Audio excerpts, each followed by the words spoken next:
I was doing the same thing, then I had to stop, like, let me compose myself.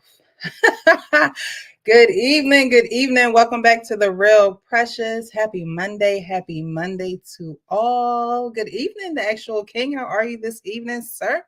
Hey, I'm doing well. I think I got a lot more energy than you did Saturday night. I was tired. Okay. No, after that first hour, man, I was just like, it's time to go. I grabbed my keys. They all looked at me like, you leaving? Yeah. It's Hey, time to go.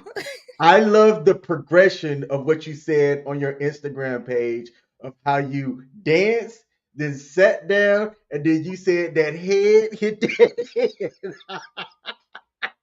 What you said that part, I said, "Oh, I knew it was a Real wrap." life, Then real life, real life. Ooh, it's just like you just had that feeling where it's just like see, I'm not the one that's gonna be like, no, babe, let's stay at the party a little while longer. As soon as you say you ready to go, I'm like, all right, we out.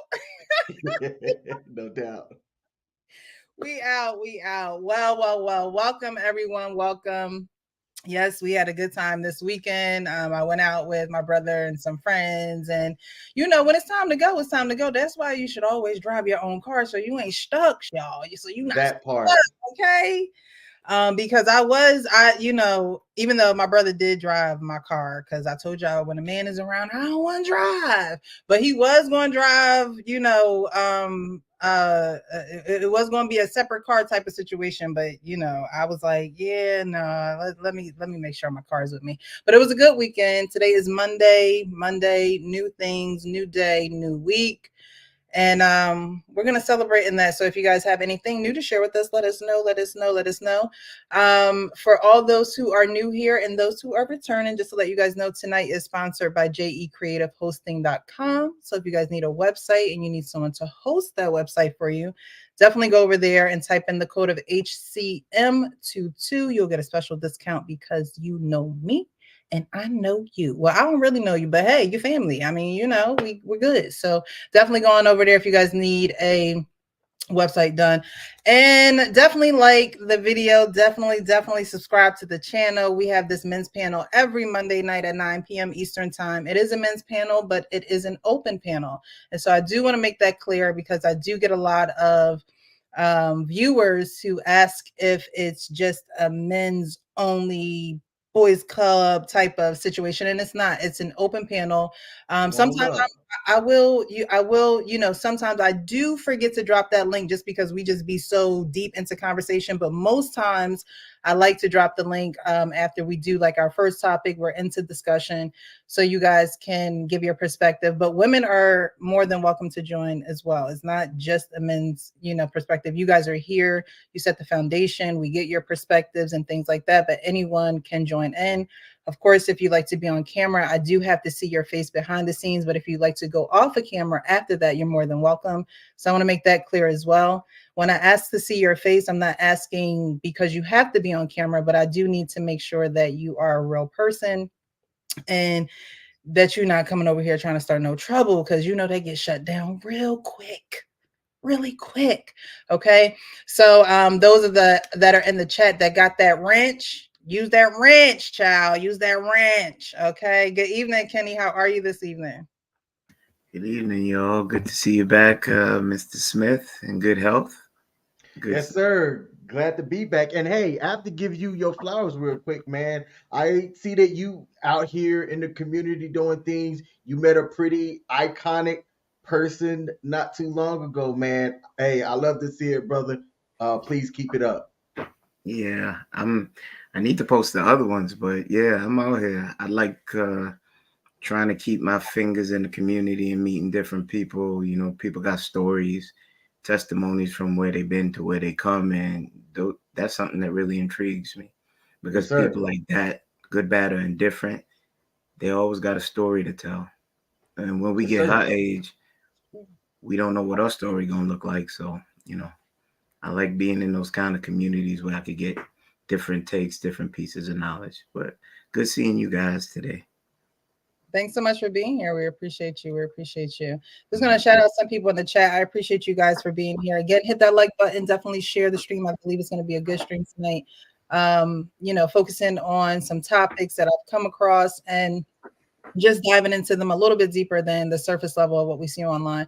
So, Jeffrey, thank you so much for being here. He says, good evening, Sister Precious, the panel, the chat, and the mods. Thank you so much for being here, Jeffrey. We appreciate you.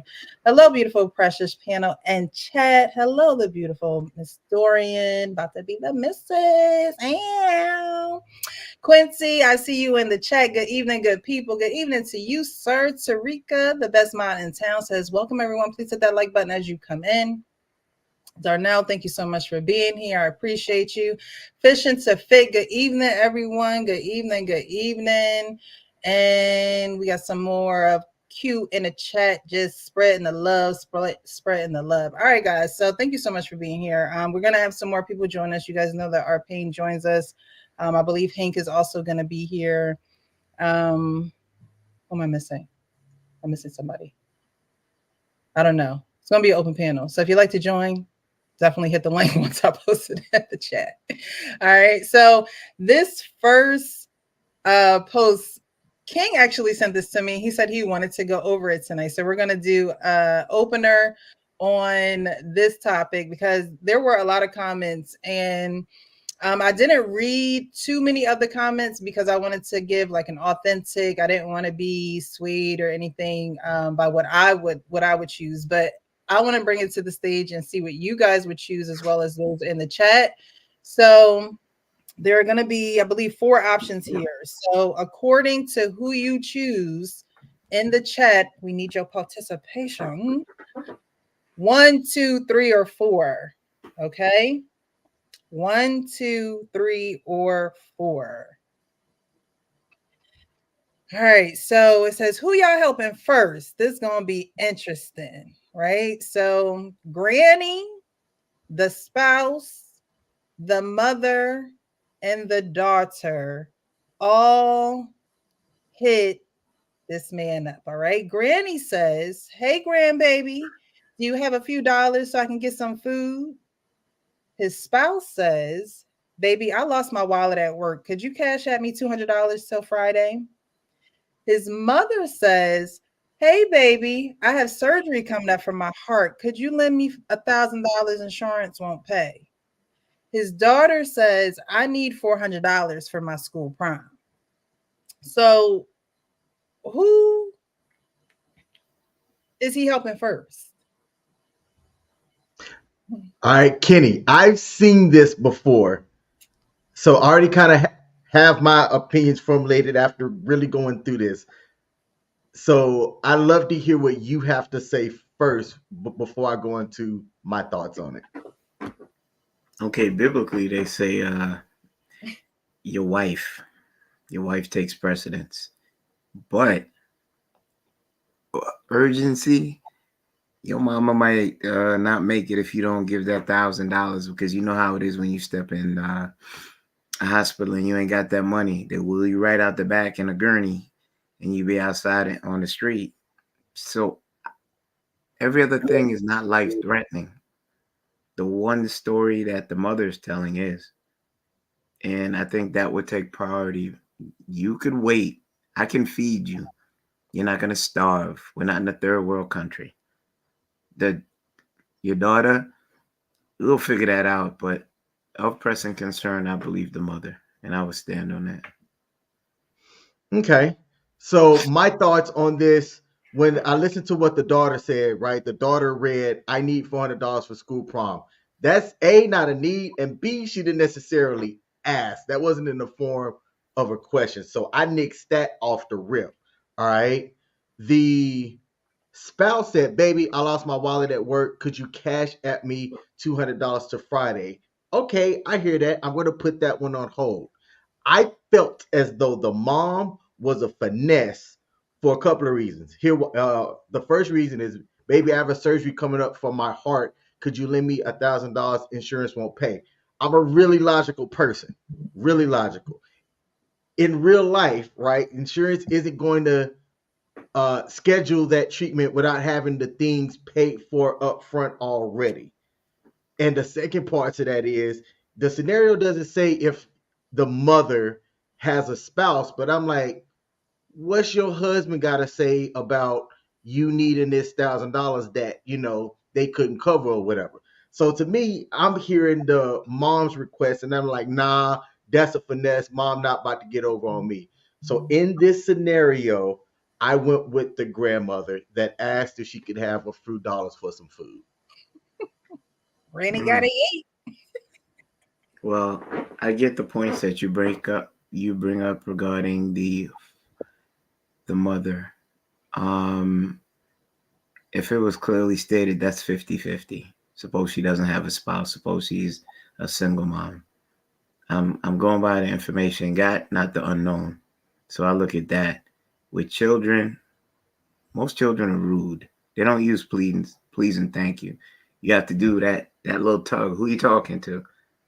And remind them of, the pecking order in the house. So that seems like a typical daughter message to parents until you have to reestablish the order in the house.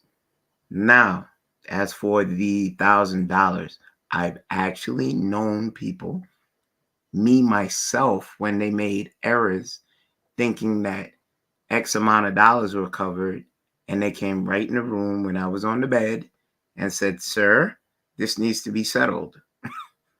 And the way they was looking at me is like, I could have got the next thing if I couldn't settle it, get dressed.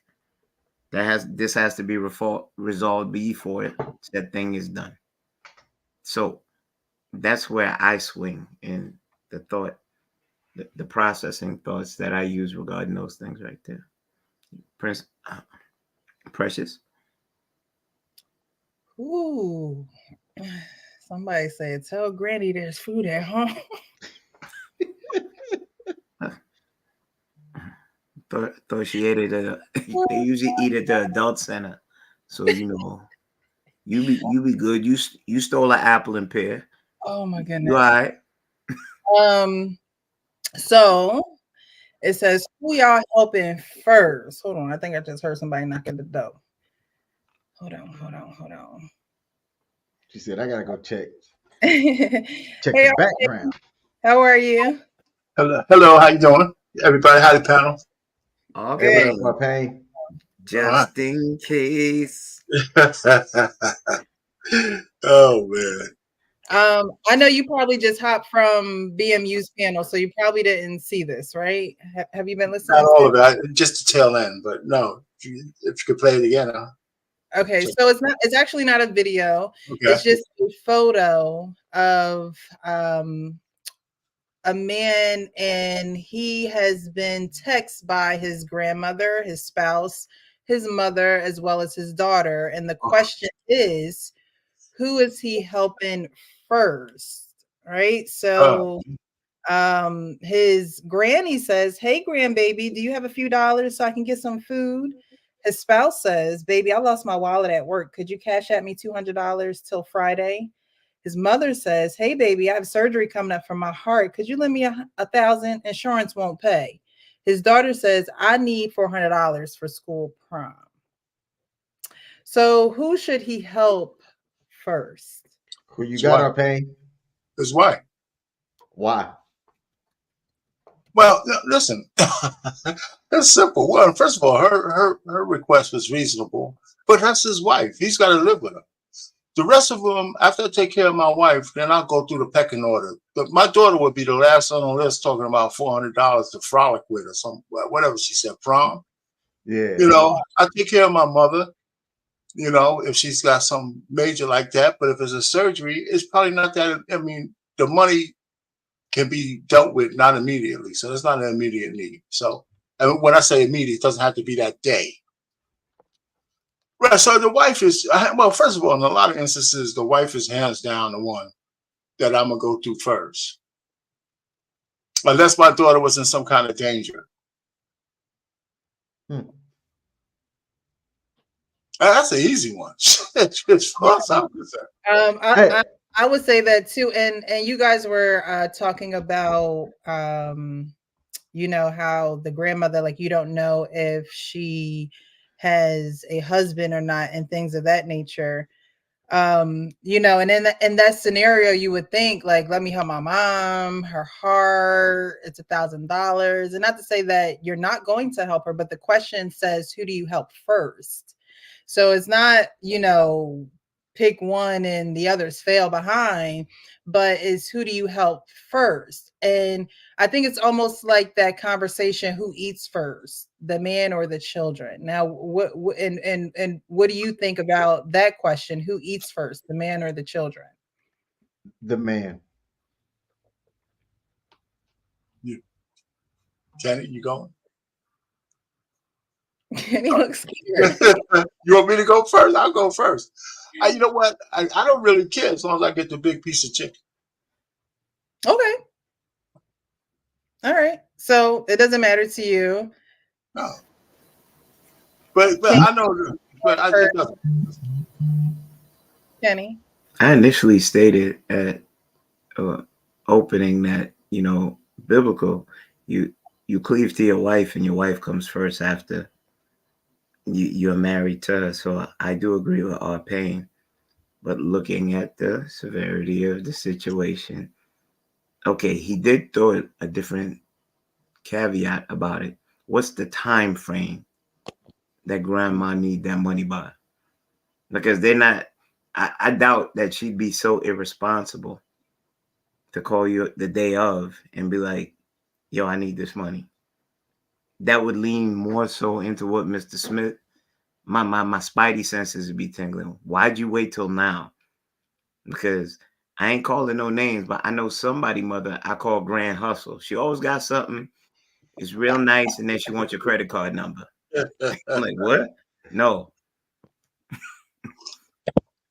So I kind of see that, but I'm still sticking. Yeah. I think I have to change my answer to like wife. So yours is, oh, you say you're changing it? Because at first it was Granny, right? Because Granny got to eat. Yeah, but I looked at what our pain said. I was like, because that would give credence to Mr. Smith. You had all this time. You should be on top of something as important to that you're calling me out the blue. I need this money now. So when did you really know that you needed this money? It's a 50-50 thing right there. But biblically, if we want to do it right, and your wife comes first. Yeah, I'm seeing it because she's asking for $200 cash out to the end of the week. Like, let's say I'm throwing an assumption in here. Let's say this is a Monday, and the request is $200 till Friday. I'm looking at that as that's still, it's not an immediate need, right? To me, the immediate need seems to be the grandmother. I don't see, like my spouse and I can work out something else to where she can carry that $200 that she might need until the end of the week. All right, Precious. I'm gonna flop back. I'm going back to Granny. Listen, man, let me tell you something, guys. One of the things, okay. I love my grandmother. I love you, Grandma. But they say I keep hearing this. You are born looking like your parents, but you die looking like your decisions, right? And so again, we come back around to, does Granny have a man? Because when Granny doesn't have a man, then the sons are usually next in line to take care of Granny. And Granny is now priority, and you have married, and you probably have children because daughter's asking for prom money. So I'm not saying don't help Grandma, but Grandma may have made some decisions as to why she's where she's at. How is Granny eating every day? Granny raised kids. Granny told them kids, make sure you got what you need, work, get married, do, whatever. So how is Granny in this situation? And like I said, I'm not saying don't help Granny. It's a fair question. But Granny, why are we here? Sometimes we don't have these honest conversations with family members because we feel obligated, because they're family, that we gotta jump at they beck and call. And that shouldn't always be the case, because when it is, then they become reliant on you. And then when you join with someone and you're trying to become one with them, y'all gonna be bumping heads because like, nah, that's my mom. Nah, that's my, and somebody has to stand strong and be rooted in some type of principles. So you hit on it. I don't know if you finished, but you hit on it. Listen, I mean, and this goes out to all you people who want to have a long lasting marriage, okay? Your wife comes first in almost everything you do, especially in these kind of decisions like that, because they don't forget. They don't forget. Right? That you had wait a minute now, you had a choice of her and your mother, all these people you love, but this is the one you committed to stay with until you die. Right? So even though this doesn't raise to that kind of level, they still don't forget that you made a choice somewhere other than them. If she knew about the other choices. Now she might not have. I'm assuming that she did. So let's say she knew. But if she doesn't know in this scenario, but if she knew, you would never, I mean, she might not throw it up at you right away, but it's back here. Those are the subconscious things you want to avoid. So, but that's not real. That's not why I said what I said, but that's another, but that is a part of the reason. But in the scenario as presented, that was an easy one for me. I mean, I don't see, everybody else I can handle based on what the information we know. I would take care of my wife, punch that ticket, boom. You don't even have to worry about paying me back, baby. You're my wife. And then everybody else I'll take care of in some order. My daughter would be last because she's talking about a damn prom. So Blaze McCrory says, but she's the one who forgot her wallet. LOL. Now, Blaze, play these petty games, okay?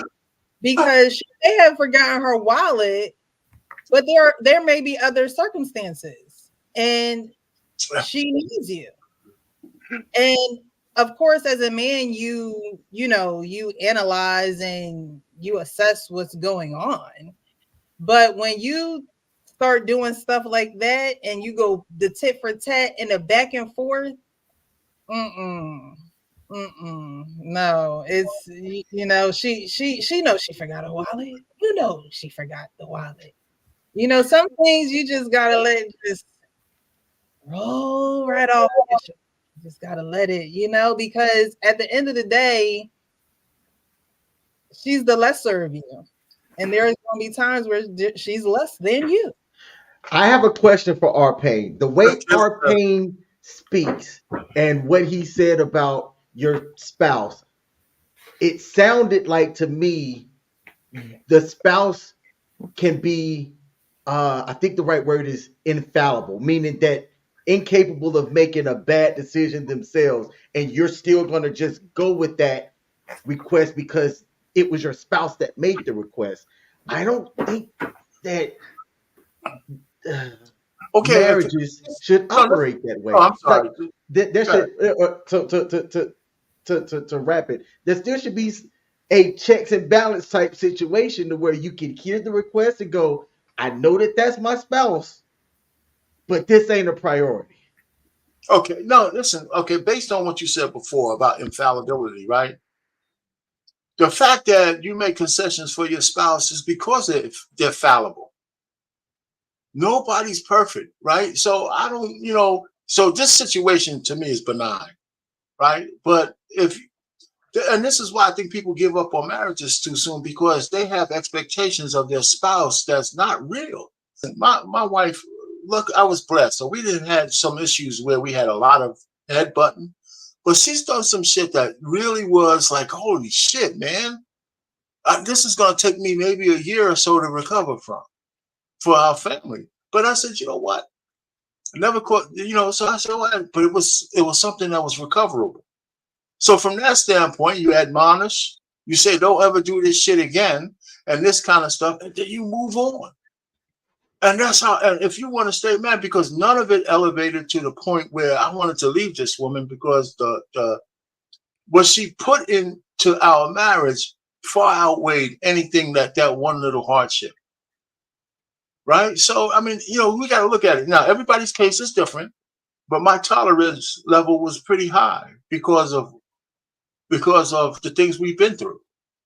You know, so I mean, Joe, but just not say it has to be critical, but everybody's infallible. If you don't have the grace for your spouse, who are you gonna have it for? Just say you scared of your wife. Her knuckle game's still superior to yours. But but the point is, I hear you. I know you're kind of joking, but being as close I am to my wife has nothing to do with my leadership. I've never felt that it was ever under attack. So, but I hear I spoil my wife, man. Shit, what can I say? But I do, and she caters to me unrelenting. She caters to me like crazy. So what can I say? We have a match made in heaven. All right, hey Hank, what's going? What up, Hank? What's up, Hank? Good evening, Hank. Hello. How y'all doing tonight? Doing good. We're Amazing. topic. Right on. Have you been listening to the topic of who should be helped first between grandma, spouse? Yeah, I don't know. I heard people picking grandma's spouse. I don't know the reasons why. I didn't get to hear that part of it. I'll bring it back up. It's not a video, just something that I was reading. Can you see that? So Granny says, "Hey, grandbaby, do you have a few dollars so I can get some food?" His spouse says, "Baby, I lost my wallet at work. Could you cash at me $200 till Friday?" His mother says, "Hey, baby, I have surgery coming up for my heart. Could you lend me $1,000? Insurance won't pay." And his daughter says, "I need $400 for my school prom." Who should he help first?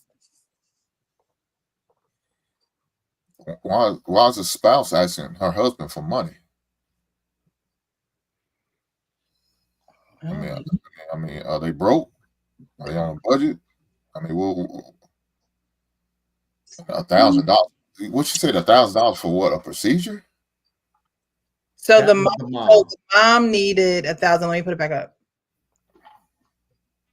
All right. So, excuse me. The mother needed $1,000 because insurance won't pay for her heart. It didn't surgery. say heart. It just said surgery. The mom could be trying to get a BBL. Like, it don't say what the surgery is. That mom trying to finesse the budget. It says I have a surgery coming up for my heart. That's what it said. Oh, it did say for the heart. My bad. Give me $1,000. So I assume that's the I don't know, that's the deductible or her copay or whatever. I don't know. So much shit. But I don't know why the spouse is, "Baby, I lost my wallet. Could you cash at me $200 till Friday?" That's what I was like. Nah, here's the other debit card to our account. Well, I mean, I guess if like you said, she lost the wallet, so she don't have access. Well, maybe, but she just need to go to the bank. Well, but maybe she don't, like she lost the wallet, so ID and everything's in there. So yeah, okay, I could see that then why she's asking to put some money on the cash app, whatever the case may be, because she don't have access to cards or access to ID, and they gonna probably give her hell trying to go into the bank and say, "Hey, I need to withdraw, but I ain't got no ID." So okay, I can kind of understand that part. So yeah, my wife's gonna be first priority. Nothing against grandma, but with grandma, we have to have a conversation as a family, because I'm all about one pot. So when we make that type of investment, we got to talk about it. I don't care if family doesn't make any difference. That's a debt. Yeah. Because I don't expect her to give that $1,000 back. Because if I have to give, she's not gonna give it back. So I got to chalk it up as a loss. Now maybe I can use it as a tax write-off, as a charitable donation to old folks fund. I don't know, but it is what it is. But we're gonna have a conversation about that, because it's not gonna be a habit. Come on, grandma, what we doing? We need to get a budget together. I know you're getting that Social Security check and you're on a fixed income, but we're gonna need to get that fixed, so this won't keep happening. And if your insurance is not covered, we need to look into getting a better insurance or some type of gap insurance or something for grandmama, So this won't continue to happen. As far as the daughter, baby girl, unless you're in some extracurricular activities, $400 for prom just to go to prom. I don't know what you're getting. Does that include a prom dress and tickets and everything, or is it just just for everything, hair, dress, everything. I mean, it's prom. Okay, well, baby girl, if you're not in no extracurricular activity where playing on sports or academic activity or band or something like that, you can get a part-time job, baby girl. I mean, there's nothing wrong with that. There's nothing wrong with you earning your way. Whether it's babysitting kids or you going to work at Cane's or Chick-fil-A. I heard they both paying good. You can contribute, and I will do a deal. I say, whatever your prom is, me and your mama will pay for half, and you pay the other half. It's called learning responsibility. So that's what I would do in that situation. But I guess was I supposed to pick a side? Okay, well, I guess the side I'm gonna pick is my wife because yeah, she's gonna be first priority because she's in dire need. Your surgery, I'm sure, is scheduled. So unless it's the next day, you can wait. But we're gonna have a conversation, me and my wife, and talk about this. Granny, about to have his procedure. She's asking to borrow $1,000. I don't expect to get it back. So we need to look at this as a loss. If she decides to give it back to her, that's appreciated. But I don't expect it back. And so, are you okay with us doing this? And go from there. All righty. Thank you. Sean, how are you this evening? Are you there? Yes, I'm here. I'm all right. Thank you for asking. What's up, fellas? What up, Sean? What's up, buddy? All righty. Have you been listening to the conversation thus far? I just came in, and when you put me in is what I heard, but I am familiar with the question that you're speaking of. I just didn't know the detail as far as Granny needed $1,000. Yeah. So Granny needed Granny needed snack money. I'm just kidding. Hey, Grim. Hey, that's what I read. But and my answer immediately, money. yeah, my answer was immediately Granny, because that's the least the least one. Which one would you do first was the question, and it was Granny because that's the one that I can just go ahead handle, go get something to eat, Granny, and then the rest of them were a little bit more in depth as far as my wife's surgery and my daughter. Those two will have to go. My wife is first, and then my daughter's prom second. But Granny wasn't even really a factor. That's why I put her first and just handle her, get her something to eat. She needed a little change to eat. Here you go, Granny. That ain't gonna hurt my bank or hurt our bank. To Hank's point. So I was like, all right, cool. Here, now let's think about the bigger things. But if Granny needed $1,000, that's what I thought it might have been said. Then that's a whole different conversation. Okay, so let's go back a little bit. So Granny needed a few dollars so she could get some food. His spouse lost her wallet, and she asked him if he could cash app her $200 until Friday. Excuse me. His mother is having surgery for her heart, and she asked him to lend her $1,000 because insurance won't pay, and then the daughter needed $400 for prom. So it's his mother who needed the $1,000 for heart surgery. His spouse lost her wallet and needs $200 till Friday. So then, with that being said, in that order that you said it, it's still appropriate. Head off, Granny, go get something to eat. Get my wife the $200 to whatchamacallit till next week. The mother, I'm going to speak to how we can get up this $1,000 to get you for your surgery. Get more details in reference to when you need it, because like he said, it probably isn't something that's sudden. It's probably something that will have time to accumulate. And if she just needed till Friday, I could speak with my wife and we could say, hey, mom is in need. What you got on it? This is what I can get, what I have saved. And then I know it's our savings. Can we do it comfortably is the question that will be answered. And the prom is really the last of my concern. It's like, yo, like Hank just said, you get a job. I understand the importance it is to you. but it's with all of the other factors being your grandmother's surgery, which is really the main thing. It's really not as critical as you might make it out to be, regardless of how you feel. So I would be like, all right, how are we going to take care? Matter of fact, go get the job so we can help grandma out is what I'll be leaning more towards in the prom if we didn't have it to help grandma out.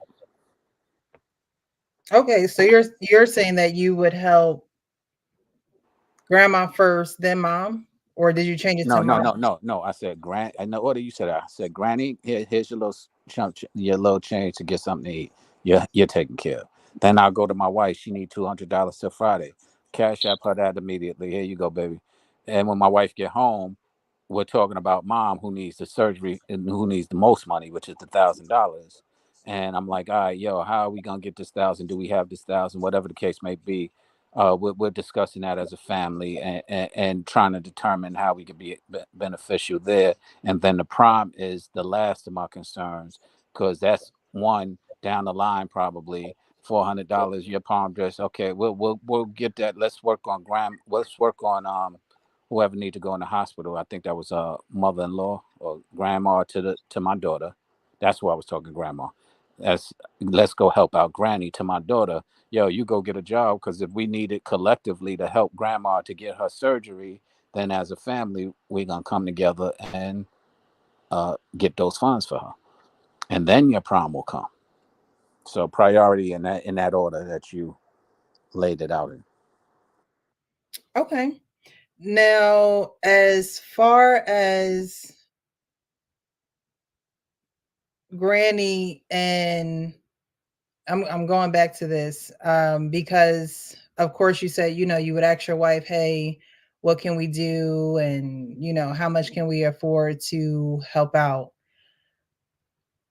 What happens, I believe that there's a cycle that continues because when granny don't have the sons or the sons can't produce, then what happens to granny?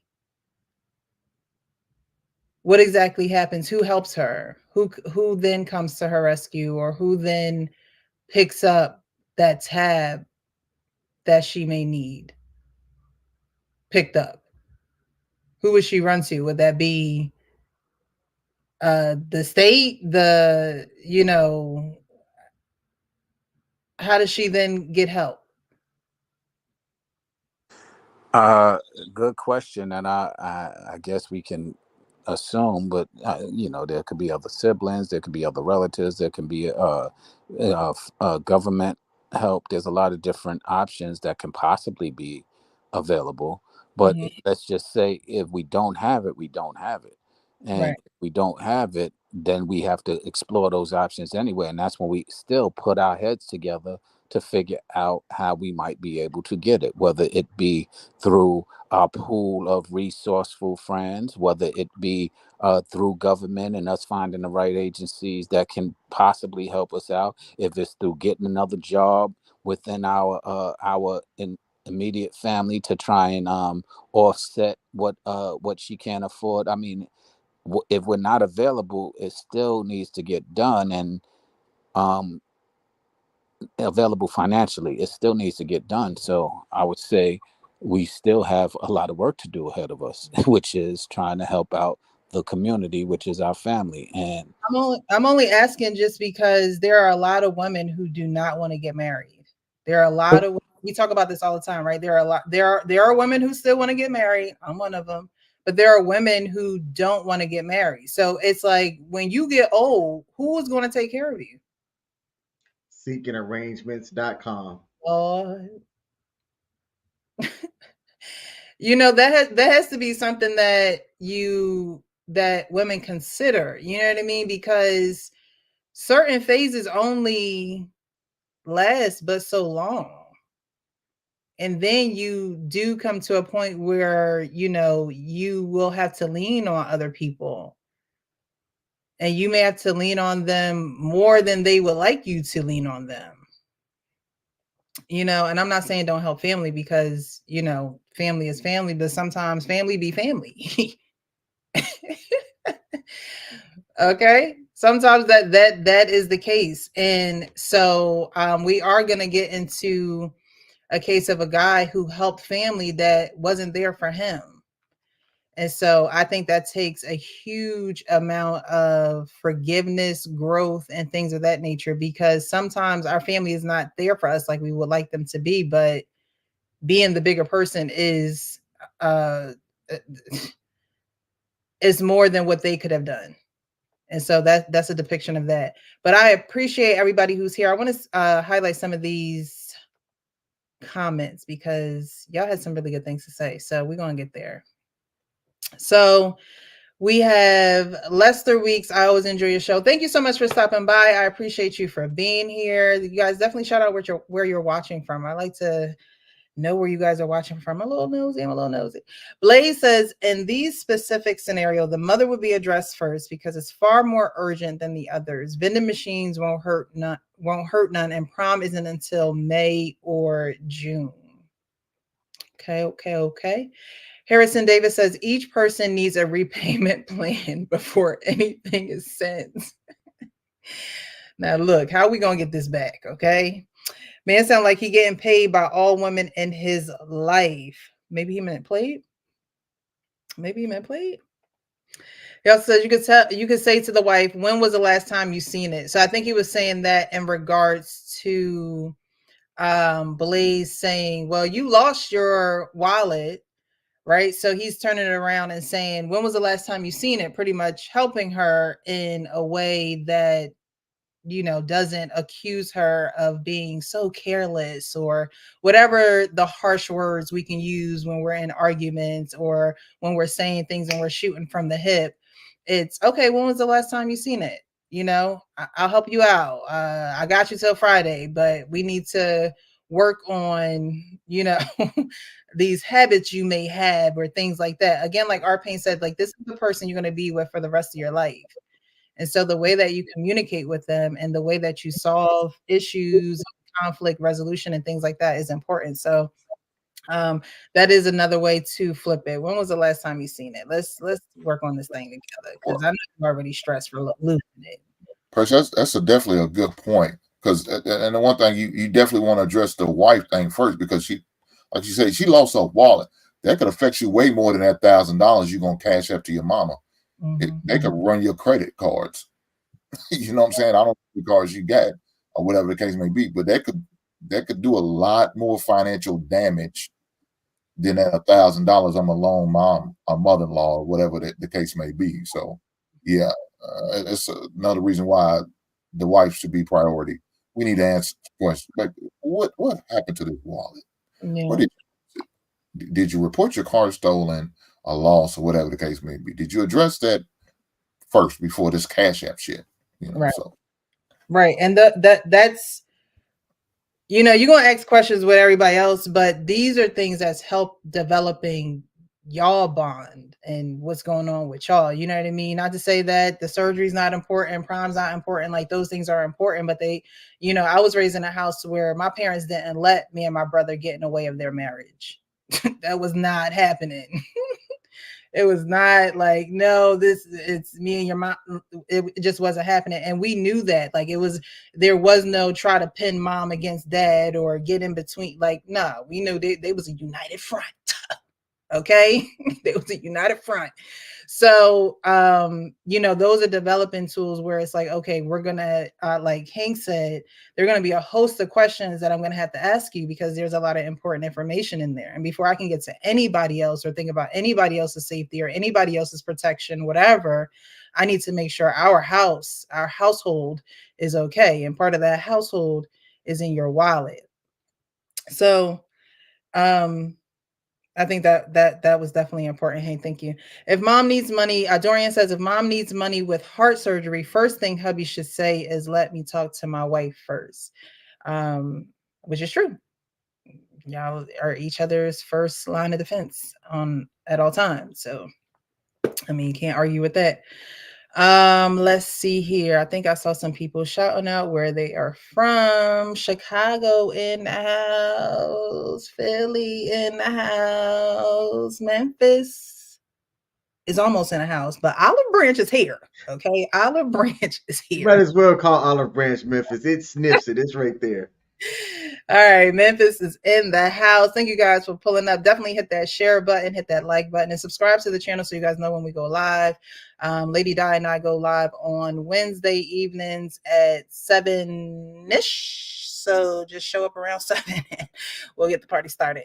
But I appreciate you guys for being here. The next video I wanted to come up on is a very simplistic video to the T. But I wanted to bring it up quick because it is a real life situation. A lot of times, mostly all the time, I bring these situations up is because it's real life. And sometimes some things just make me go, Are you single? Yeah, of course. Okay. I mean, hey, you gotta ask these days. You just never know. So, do you like your steak well done or medium well? Medium well. Little dab. I gotta have mine well done. Mommy, we want to. It might be too tough or something. Yeah. My friend. Your friend? Your friend? Yeah, talk about it. Hey, how you doing? I'm good. How are you? Good, good. You Nice to meet pretty. you. Right, ain't she? Who's the friend? Ain't she pretty? I'm looking Her at teeth makeup pretty in too. my pajamas. Nah, you gotta see her for real. She bad. Who's the friend? I just met her. And y'all on FaceTime with your kids at home? Yeah, what? Oh Lord Jesus! Talking about what? You don't want me on the phone with no nigga, so what? I'm gonna let you go. Exactly. Thank you. Appreciate it. Cause who you on the phone with? You want me on the phone sitting up on no video with no nigga? Tell the truth. Man, Tell come the on, truth, man. though. Really? You on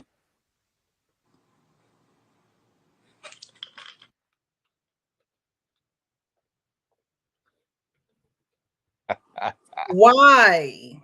My question is, we got the men up here, so I'm asking you why? Because this behavior, are men, my question is, are men like this a lost cause? Because she asked the question clearly in the beginning, are you single?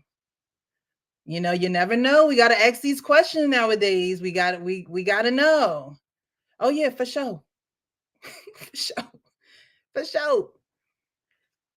He is in the house with the woman and the kids. How slow can you be? So are men like this a lost cause? Because y'all know I be an advocate for the brothers, but there are just some things, and it's crazy because it was a virtual date or a FaceTime, whatever you want to call it. If there was no video, let's just say he was in another room or another state, who knows? Where there was no video, no visual, she probably would have still been talking to this guy, and maybe that she, don't hear the kids or whatever. And then there would have been a time that comes up where it's like, wait, did I hear kids in the background? So, but why is the lie so Precious? the audacity? I think you pulled this video up purposely from our conversation from last week. Because last week we said, Hank said it very clearly. Yeah, we live to get so to answer your question, why? To get the panties. That's why. Very clearly, very distinctly, he said, "Oh, she real fine." He told his other lady, so he was trying to get the panties. Now, I was arguing that last week, and what I've learned since then is that this a friend of mine, he distinguished it. He said, "Nigga shit and man shit." Now, we all have had and have been and have done nigga shit. We grow into man shit. And I think where we are now, we speak on men shit. But that was some nigga shit that we used to do when we are younger and things of that nature. And why? There is no reason why. The reason why is because we just want what we want, how we want it. Period. I applaud that lady for doing the right thing. She didn't continue to listen to that dude mess. She immediately was like, wait, hold up. What's going on? And you know what? I'm done. I'm out. Ladies, if you catch any guy trying this foolishness, don't get that man time. All right. Like they're those type of guys like that. I would have no problems if they just jumped off a bridge. All of them can just line up and get to a bridge and jump off the bridge, and they be doing the world a favor. They Oh be my doing the world a favor. I can't stand fraudulent ass ninjas like men like that. Jesus. So who gonna be there for the hoes? They'll course correct. Precious, it's all right. They'll course correct. What was egregious is a norm. You understand? We have too many of those situations prevalent, and that's like hood love, and it's so dysfunctional. It's so out of order. There's no structure, and he's emboldened.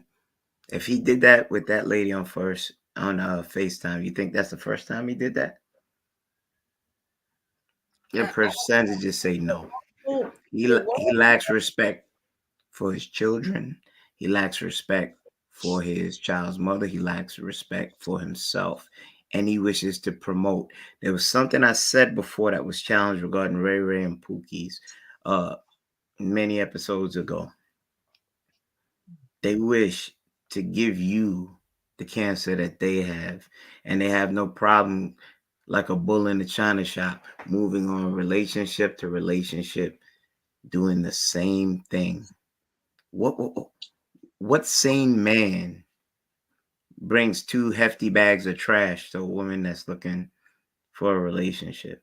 Before you do that, I'm not going to go as far as tell someone to jump off a bridge, but like when you're a sex offender, you should be registered in every state when you're a Pookie or a Ray Ray of that sort.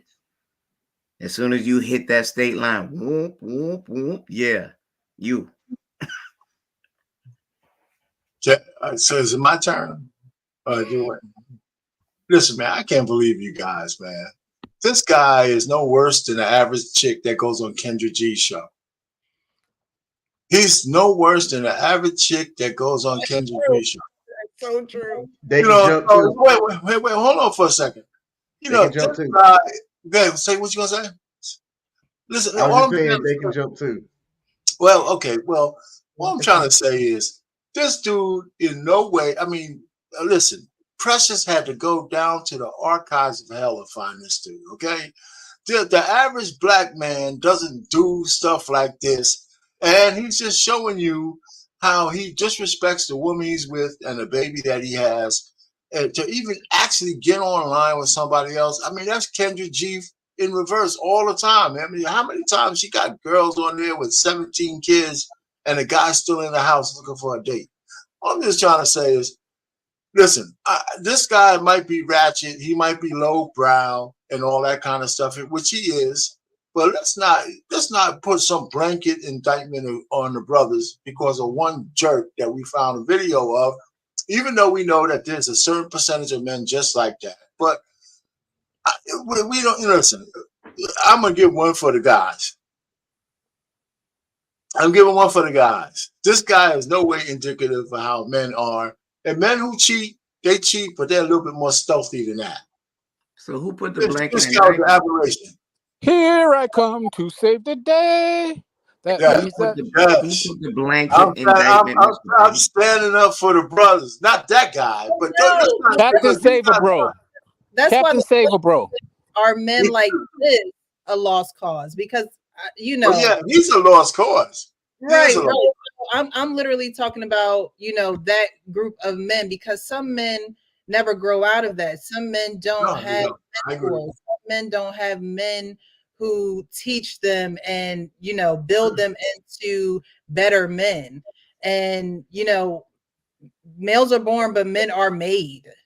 I agree with that. So, and like I said, is he a lost cause? Because when is he ever going to make up in his mind that he needs to do better for the community, which includes his children. We're not talking about, you know, other people kids. We talk about his kids. No, So, so then that cycle repeats. If he has a son, now is his son going to turn the other cheek and be like one of these videos that I'm going to show, or is he going to continue to do what his father does? And the daughters, are they going to see a constant, stable man in the house? What that looks like? You know what I mean? So I do. What's to come, and this day and age with social media being what it is. I mean, if you feel that comfortable lying to a woman and you have another woman in the house, that I'm not saying that majority of men do it, but I'm saying in this new age of young men, they will lie to you right over a computer screen because they're not experiencing that real life interaction with women, or maybe they just don't know how to interact with women, or maybe they just don't have any examples. But there are young men who play those games and they never grow out of it. I agree with you. And what I'm saying is that all the stuff you say is correct. But when we're on these panels, I have to say that this guy is an absolute aberration. And he's not about lying, but this blatancy, this guy, there's no way path forward for this guy because he's stupid. Mm-hmm. And I have issues with depicting black men as this guy, you know, because people will extrapolate that this is what you can expect from black men who are cheating. And I don't agree with that. I think that this guy was an extreme case, just like the people on Kendra G's show come up and say, I got 6 baby daddies and I want you to be the 7th. And I want you to make 6 figures. You know, so all I'm just trying to say is just, you know, I'm not going to jump in the pool and try to save this guy, but I don't identify with him at all. That's part of the Our pain you just did. If you say so. I don't think you said it's an aberration. Words mean things. Yeah, he's an aberration. Really? Yes, he's not the norm. Even with men who lie to women, in some shape, form, or fashion, don't lie like that. So did we say macro or micro? Because you use certain words well, we left that for the wide open. I mean, you know, Precious set the table for how she won. What I'm saying is when you throw a man up there like this, you know, I can see a bunch of sisters saying, yeah, that's how they act. In the back, in the chat. Yeah, but we all don't act like that. I think people extrapolate shit that they see on YouTube. I do. I mean, the dude in that video is a low quality Derrick Jackson. That's essentially identified to him only. That's essentially what Derrick Jackson did as well. He could have been anybody. But when you put a black skin on him, people extrapolate that to say you can expect that from the typical black man. I don't agree. Because when we have these conversations, the script this is me being triggered. This is me being triggered. Yeah. And how you feel as though, not you, but those who watch, you know, this is the typical woman. You know what I mean? So what's good for the goose is good for the gander when it comes to certain behaviors. We're not saying all women or all men or you know, everyone, but when those behaviors are in the community, we can't have a blind eye and say, well, most men aren't like this, so we're not even going to address the issue because everybody's not like this.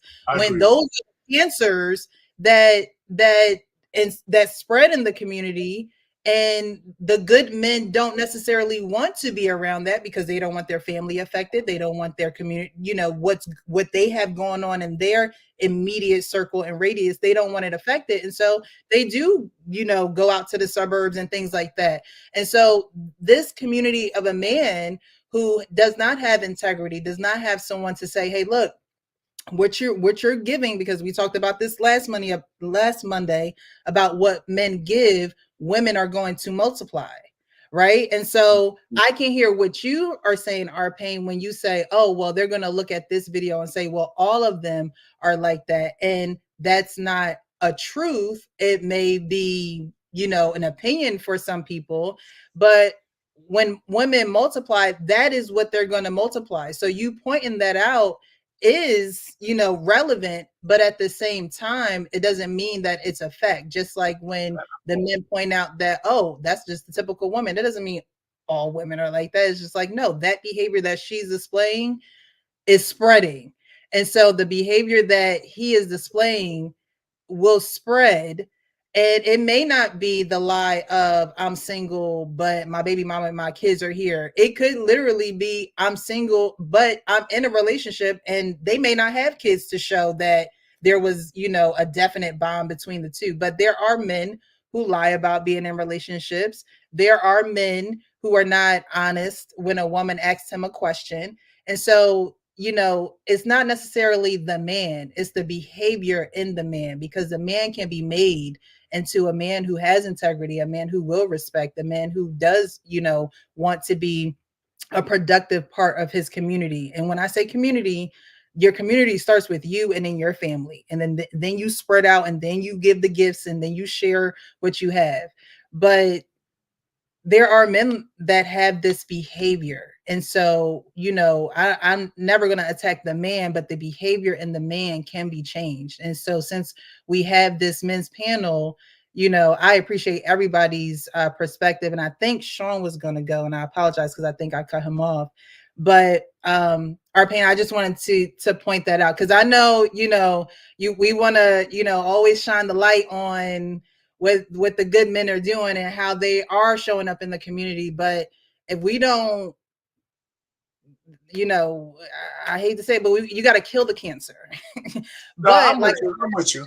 like this a lost cause, because so many people, you know, turn that blind eye, or that's not my problem, whatever. It's like, is it a lost cause? Go ahead, Sean.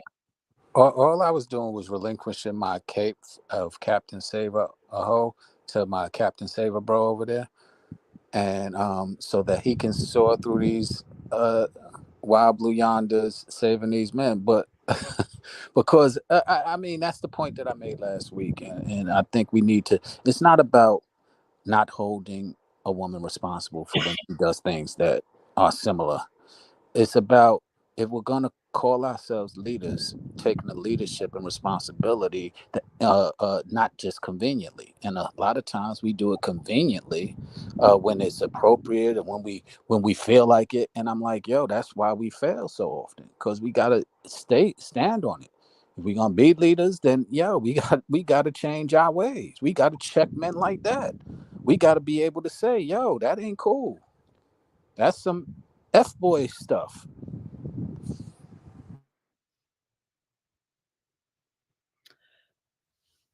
Hey, Kenny, King, the Kingo. With this, I did. I think this is a teachable moment.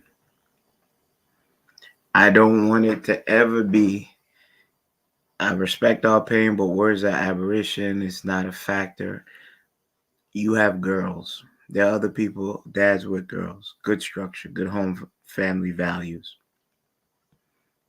You want to be able to teach them the warning signs of what's out there, what to stray from. Keep from evil tongue and evil company. This is cancer. This is prevalent. It may not be on the largest scale, but it is there. You want to be able to arm, say, our sisters, our aunts, our female friends with enough ammunition and knowledge, because a lot of women are like lemmings and they lack certain abilities to read the room, and they could be in a situation where they thought they found something good, and then once you peel it off, it was rotten. This man actually showed to us how he could disrespect his child's mother and his child, act like they're not in the room, bold-faced lie to someone else he wanted to be a vampire to. This has to be taught. We can't use words. like Apparition, we have a responsibility on this panel. We could joke and laugh, but certain things are very serious until it hits your home. It's in your house. Then you're taking care of kids that were made by decisions that shouldn't have been made. Now I land my plane right there. Well, look, I know in this situation, this dude ain't got no respect for that woman. None at all. I mean, it shows to do that right there in the same home that she's in with the, you know, look, the kid, you know, there's nothing wrong with that. You know, single parents going to date. If you're single, got kids, you're going to date. That's not an issue. The issue is that you have a whole woman there that she more likely they probably live together, and he's doing all that just right there. You know, if you're going to do all that, be discreet about it. He's not even trying.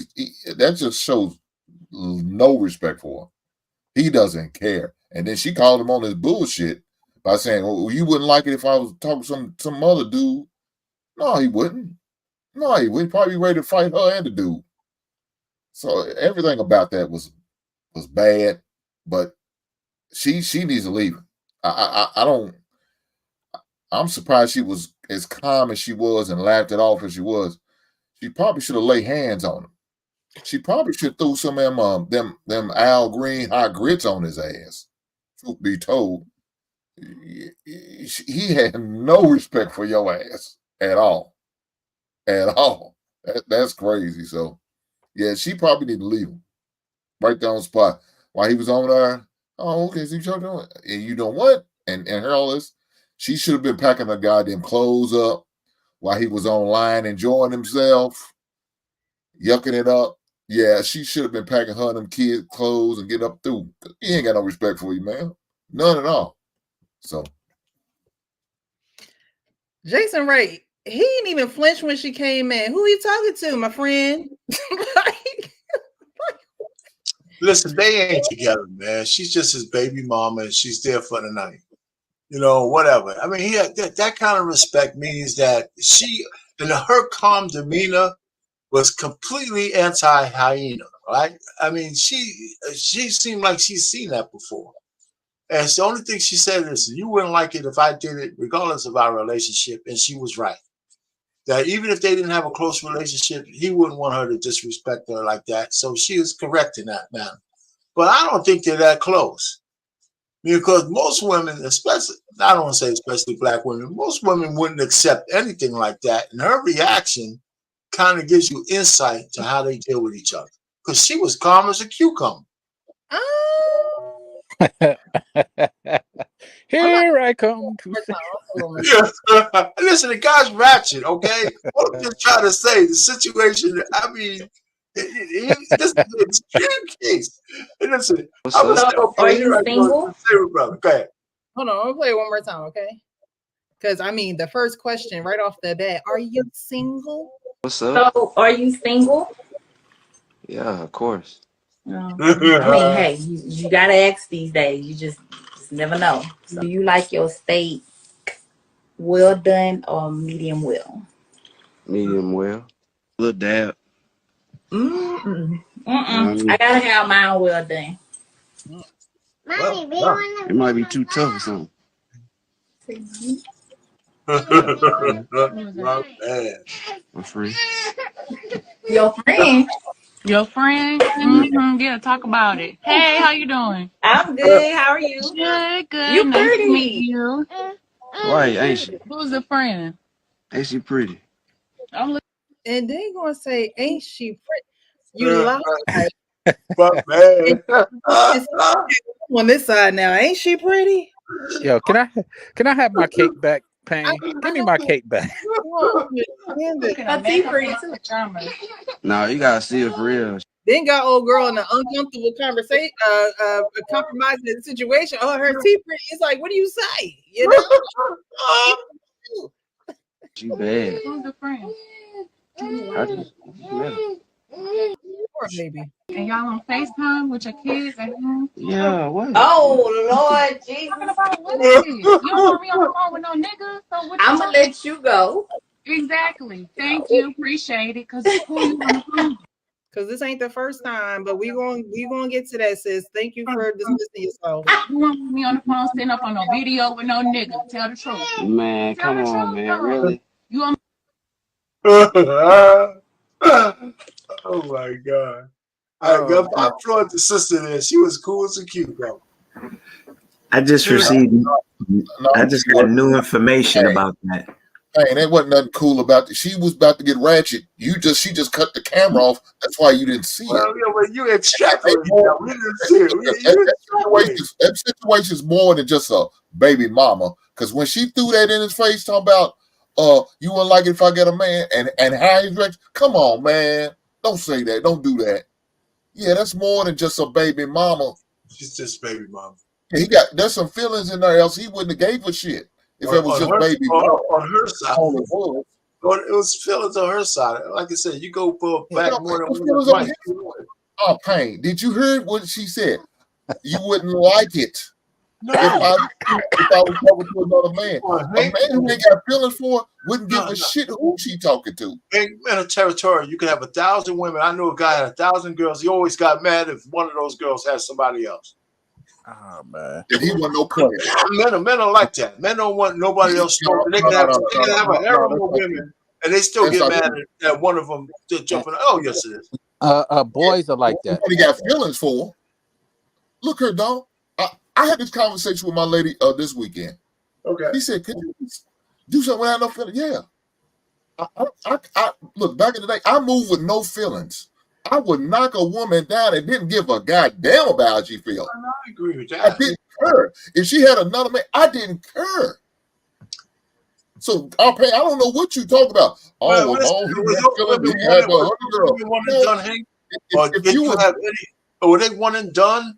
Or did you have any kind of, even if you're passing through a lot of honeys, right? There's some honeys you have a relationship with, but you go back and forth maybe 2 or 3 times when it's convenient. You still don't want that. I wasn't planning on disclosing all my horse behavior tonight. You're a new man, Hank. Yeah, I'm Let's leave that in the past. Change, man, saved by the blood of the Lamb, baby. Yo, Pain. Let's use your narrative. Let's use your narrative. Okay. They aren't that close. He still could have had the decorum. Yes, I agree to with do it at another time, to have that phone call at another time.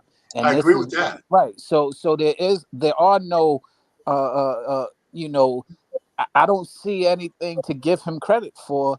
If you can't have decorum, then that means you need maturity. And if you need maturity, you need to reflect that because you have a kid right there. What I'm you trying have a to kid say that's is, growing into that. well, forget about the kid, okay? It's the woman. The kid don't know what the hell you're doing. It's the woman. It's the woman that you're talking about. You want him to protect the feelings of the chick, which is okay, because the kid don't know what the hell's going on. But the kid don't know now.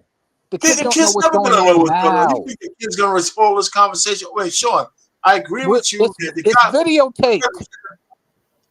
Did you not see it? What we just saw? The kid is gonna see that at some point in life. No, he's not. Okay. First of all, no, he's not. You being real naive, thinking kids don't No. You think the kid's gonna see all? I mean, out of all the shits in the internet, the kid's gonna find that one little piece. 18 years from now, stop. Wait. You know, I mean, listen. I'm not defending the guy's behavior, but I'm just saying, you guys. Video. I'm sorry. Go ahead.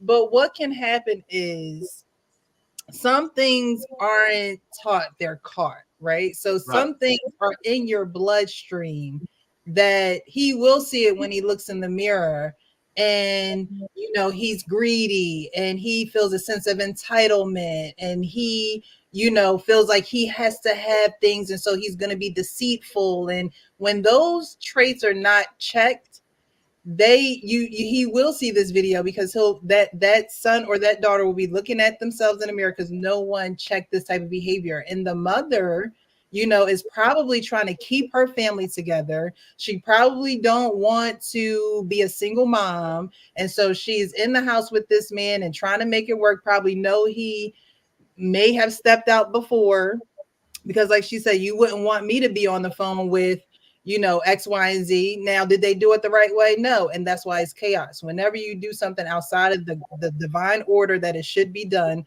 there will be chaos. There's no skirting around it. There's no swimming under it, trying to hop over it. No, there's going to be chaos. And so the chaos will continue if it's not checked, or if somebody doesn't make a decision to say, hey, look, this behavior is unacceptable. The same thing. Because I agree with what you're saying, right? And I try to give deference to the woman in the video of the woman by saying that even from the beginning, I think she was calmer than the usual woman, right? That means she's seen this behavior from this guy in some way, shape, form, or fashion before. I'm just saying that I don't think this is like this match made in heaven that you guys are trying to pick. Most women in a situation with a man like that will be out of the house on their own, on trying to, Section 8 or whatever, sooner than later. This match that they have now is not no kind of relationship that I think is lasting. So she'll be on her own at one point or the other soon. That's what I see. Right? Does that make him right? Does that make him right? Absolutely not. All right, but and I'm gonna leave it here because I don't want to act like I'm defending a ratchet guy like that.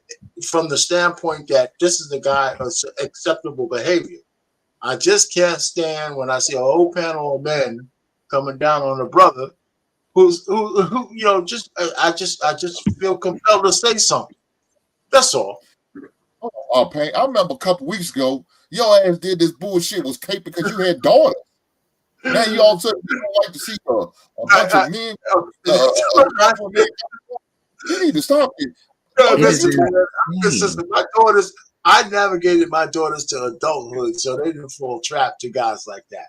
Now that they're grown women, I can't stop what they're doing. Let me just say real quick, I'm gonna land it here, right? I'm gonna land it right here. You supposed to land it an hour ago. Come on, Payne. Okay. What I'm saying is, a couple of weeks ago when we had dinner, my daughters told me they were privileged. And I said, what you talking about privilege, right? Because I feel like I'm a regular guy. So we had Sunday dinner this week, and they both said, we had certain trauma growing up. I said, wait a minute. Both of y'all were privileged just a couple of weeks ago. Now y'all got trauma. What the hell? How did that shit go together? And both of them looked at me and said, they just smiled. They couldn't answer. So, all I'm just trying to, I only say that to say that this woman that's with this guy understands that this dude is ratchet and she had a baby with him, typically like all women do. And that guy, this is not the first time he exposed that he shouldn't be a man that you should have a baby on. That's not the first time. And in fact, this whole scenario is extreme because I could see him lying to a woman like that. And that doesn't make it right, but he's not, to me, I think he's just ratchet. Let's put it that way. But I think we're trying to make blanket statements that men lie to get the box. These days, you don't necessarily have to lie to get the box. It's free and it's out there. Are you mad? Are you insane? Yeah, men will tell you a white lie, short lie, left lie. The greatest wars in this world were fought over. Let me tell you, women expect that shit. So, Kenneth, I had a woman back in the day when I used to be. I wasn't even that. She was landing, man. God damn. I had a woman told me, "Listen, I like you to tell me the truth, but don't be so truthful." Payne, don't be so truthful. I ain't landing shit. Okay, I got you, Payne. I see what's going on here. Listen, I'm on this panel. I'm on this panel. And I'm giving a spoonful of bitters to certain women, I should be able to give it to men as well. Okay. In my opinion, I believe he's not done this before, but he's done it multiple times. Yes. In my opinion, she heard him on that live and brought the kid in there to make an example. And he could care less about what she thought. Because I've actually seen certain things like that. And I think she wanted it to be known. Even when she came on the camera, you saw his face emotionless. He didn't even have the respect for her to cut off the phone. Like if somebody really still got some kind of feeling, he'll start fumbling the phone and cut it off. Because they've been through this before, and she had a smile like a Cheshire cat on there. Just say, I'm a cock block this guy, you know, because I'm a really screaming kid in there. I'm gonna make sure I cock block you. And that's what she did, and she felt good about it. And it's your sad. man, how you cock block your man? What the hell? Well, And from it's that sad. other woman, right? God damn, man. You ain't getting laid by this new woman. Hey, I'm you need here. to stop, man. You need to stop. You digging yourself way too deep than you realize. No, Man, it tries to go, but you want to keep flying like you forever got fuel. Look here, let me talk. Oh man, god damn. I'm okay, saying yes, you sir. over. I'm sorry. Shit, God bless him. Look here, man. Again, he had no respect for that woman at all. To the point, you heard what she said, kids. She didn't say child. She said kids. That means there's more than one. They got more than one kid. They got children. So you got these children. You dealing with the baby. More than likely, he's probably staying in her Section 8 house. Probably. He ain't got no place of his own. He's an old dusty dude. And guess what? The woman on this virtual call, she liked them bad boys. So she young-minded for dealing with his old weak ass, more than likely. And then come to find out, she chilling. Of course, you didn't see her get ratchet because it was getting to that point. She didn't want to do it on the camera because she knows this can go somewhere other than she wants. She don't want nobody to see her get ratchet and act a fool on that goddamn with that man. She want to do it in private. She not one of those, I want to show off and show myself on video getting ratchet. No. And guess what? Them kids can see it later. You know why? Because that woman going to bring that shit up. You remember when I caught you with that bitch on camera? Huh? You remember that? She going to bring it up. If they got a son that looks like him, oh, he going to hear it. Your cheating ass daddy. Go on over with your cheating ass daddy. I'm sick of his ass. Yes. She probably got that ratchet spirit in her. She just didn't unleash it on camera. That's all, Pain. But you want to defend his crazy ass thing. Oh, well, you know, it's why he ain't got... Look here, man. He got feelings for that woman because when she throw it in his face, about I go see another. If I was on the mother man, he looked at her and felt some type of way. He was in his goddamn feelings. So yeah, he felt something for her, but he just ain't got no respect for her. But he probably had some type of feeling for her ass. I don't know if that's feeling. I think that's. I would beg to say that a man could go out there and make 99 offenses. A woman does one thing. Remember that scene from Best Man when he was in the wedding chapel after he was reconvinced to marry Maya and all that good stuff, and he couldn't get the thought of that long stroke that she was catching, as he said, I do. That's why that was unrealistic. That's why that whole show. What is that unrealistic? If you had a woman cheat on you or Pain, no, I'm saying the marriage was unrealistic. Allow me to get it out and you can respond. If you had a woman that you cared about and you know the next dude gave her the Jimmy Dean sausage. Yeah. I don't care what you say. One part of your mind is gonna be like, you're gonna be, oh my God, somebody was in my woman. That's why the marriage was unrealistic. I would have never married her. I would have never married my wife if the best man banged her out the night before. I would have never married her. No conviction in the world. Wait, the what guy night banged before? her, whatever night it was, his best man banged her out. That happened in college. It don't matter, man. No, it didn't happen in college or whatever happened. It doesn't matter. That's when it happened. They had were it in college. Then, and she was his girl even back then. So it doesn't matter. They wasn't together back then. Yes, they were together. No, they wasn't. When he banged her out, they wasn't boyfriend and girlfriend. They started dating in college. Yeah, they wasn't together. You got to based on the book. They had broken up, and she came to him for comfort. She had the intent. So they were boyfriend and girlfriend then. You got to hear it. She had she had broken up with him. She used him His because he was best friend cheating. has the Yeah, but they intent to okay. get back. The fact She that got her they lick back.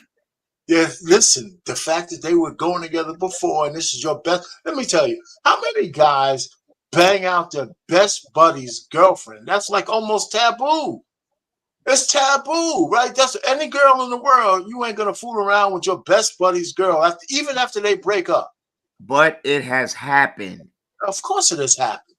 Well, I'm just trying to say, you never feel right about your buddy, and he doesn't feel that right about you ever again after you bang out his girlfriend that you know that was his ace boom cool, and whatever reason why they broke up. Every other woman out there is fair game, but you bust out his old chick that he loved, you'll never have the same kind of relationship again. Never. Well, Pain, I had given an example when I first started coming on the Lapeef panel about Yes, sir. my first love. Her name was Margaret. None the wiser, head over heels, butterfly. She walked in the room, roses fell from the skies. That young, tender love joint. One day, like any other day, she came in crying to me. I said, "What are you crying about?" Distressed. She said, "There's something I have to tell you. I don't care what you do to me, slap me, beat me, do whatever, but I have to tell this to you because you've been so good to me." She said, "I went back and I slept with my ex. I don't know why I did it, but I did it. I was 26. Heart broke. I stopped talking to her. It took me a year to go see her. She was pregnant. If I could have forgiven her,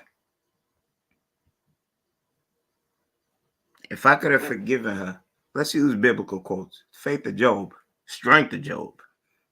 That woman would have never cheated on me or did me a foul another day in her life. But I was not strong enough to look past a moment of, she wasn't mine to say a wife, but a moment of poor decision, like most men do.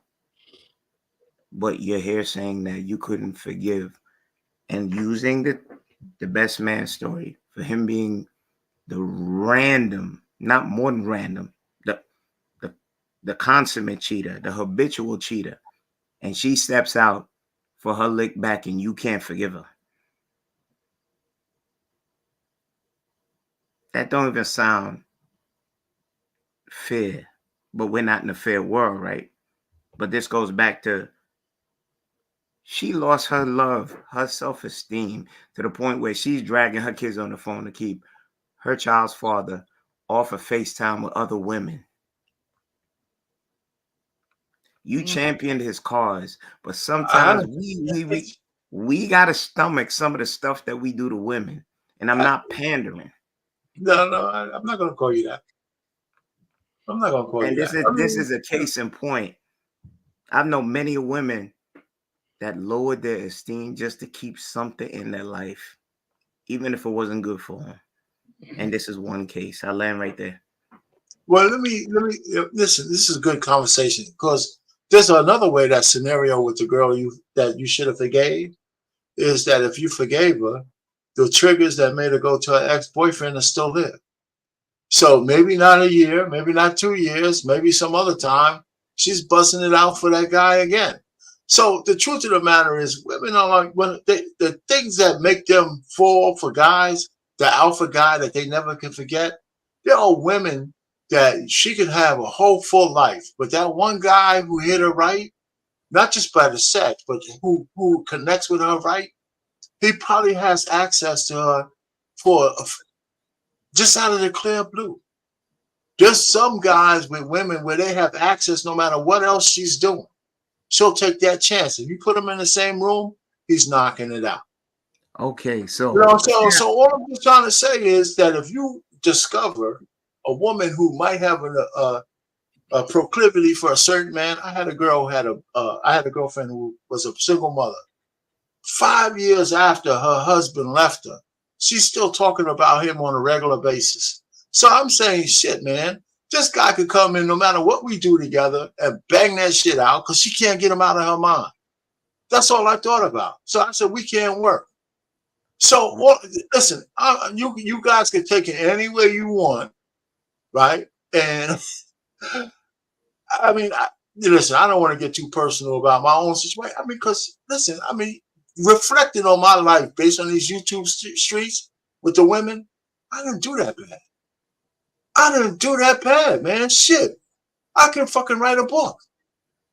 You know, so I mean, listen, all I'm just trying to say is, man, I think that let's move on. I'm sorry that I sound like I'm protecting this guy. He's a loser, he's wrong, but I just wanted to make sure that this guy is not the typical black man. Real quick. You're entitled to your opinion and your POV. Yeah. As for your rebuttal on what I said, Is that a rebuttal? I would smoke a bag of what you said if that woman never told me what she did. I would have never been the wiser. Right. And with growth, 26, I wasn't a man.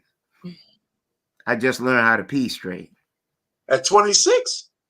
Was that Arrested Development? What are you talking about? You don't. At 26, you had it all together? Yeah, pretty much. I knew what I wanted to do when I was 24 years old.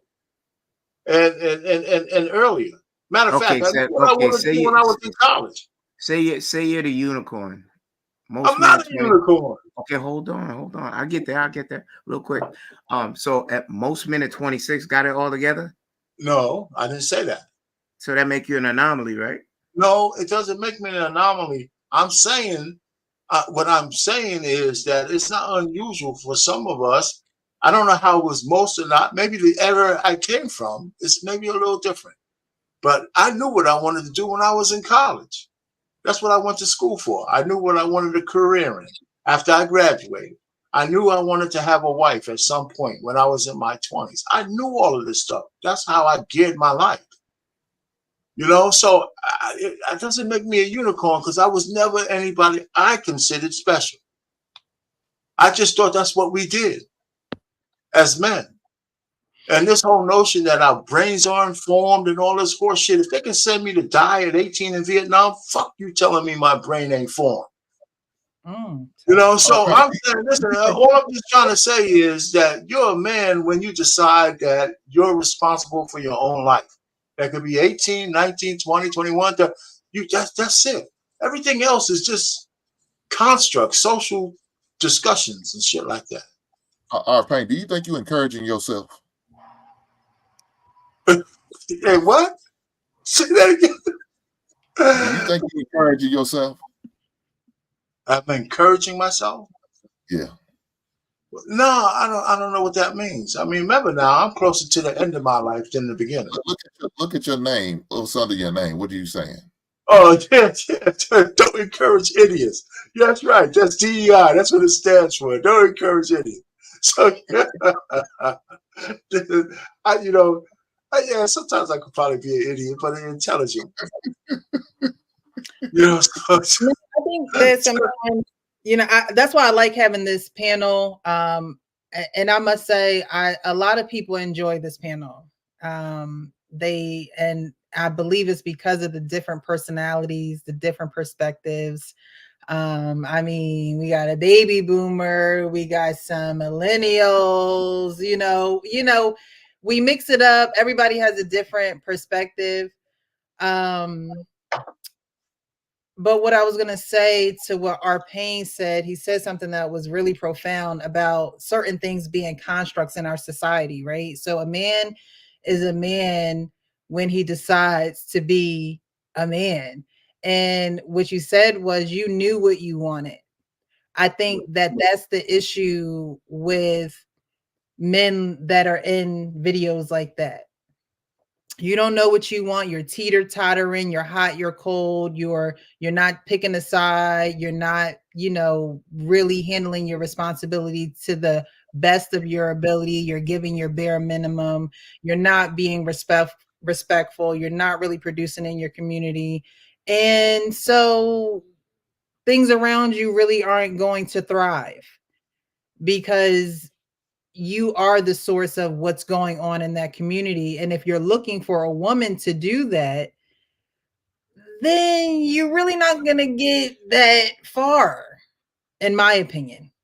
You're not going to get that far because I always say this, men, you are the creators of your own universe. So if you're letting a woman come in and tell you what to do, how to do it, when to do it, who to do it with, and all that other good stuff, because she did come in and she said, who you on the phone with and X, Y, and Z. But again, she's telling him what to do, and they're not even like they're not even in a situation where they have exchanged vows and a covenant with each other. So they you know, it's almost like play possession. You know, it's like, oh well, you know, I wouldn't want you to do this. You won't. Well, why neither one of y'all come in? Because there is no foundation. There is no firm foundation with him. And so as long as he continues to, you know, and not only just him, because we got to talk to the women too. What you allow will continue. What you allow will continue. You had one baby with him. You knew how he was.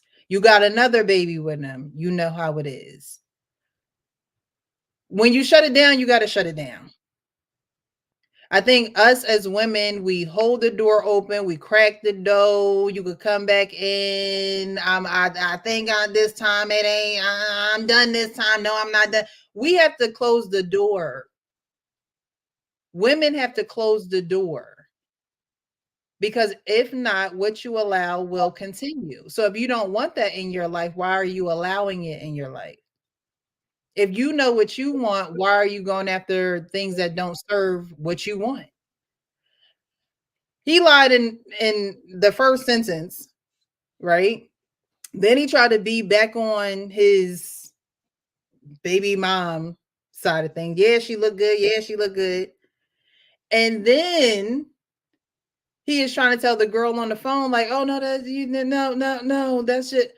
He's teeter-tottering. He doesn't know what he wants. And so when you know what you want, you're able to close that door and keep it shut. And people are going to be mad about that, but you can't be mad that they're mad. You can't be mad that people are mad about your boundaries. But I said this before, women don't want to hurt. Women don't want to be the one that's, you know, closing the door. And like I said, it looks like she's trying to keep her family together. But women nowadays don't want to get married. But the women back in the day knew that if you wanted some security, then you would marry a man. Because it would be harder after you got married for him to leave. I mean, he could still leave. He could still cheat. He could still do whatever. But now you're bound to him in a certain type of way that makes him accountable. In these ways, this man is not accountable. And yes, he may have a child, but that's still not holding him accountable. That's right. A child is not even doing it. So I wanted to play that to show that, again, these are real life situations. Sometimes we talk about celebrities. Sometimes we, you know, there are some skits that go around social media, but things like that is, you know, real. It's like, all right, I'm on this call about to, you know, she trying to see how you like his steak. She might want to whip it up in the kitchen maybe one time or another. You know, find out what you like because you lying to me. Like blatant lying. You know, and it's hard for women to build that trust. We talk about trust all the time, and I don't know if Sean is still in the comments, but that's one of his biggest things is the trust, right? So it's like, you know, how do you build trust? And no, you shouldn't make the next person suffer for what the last person did.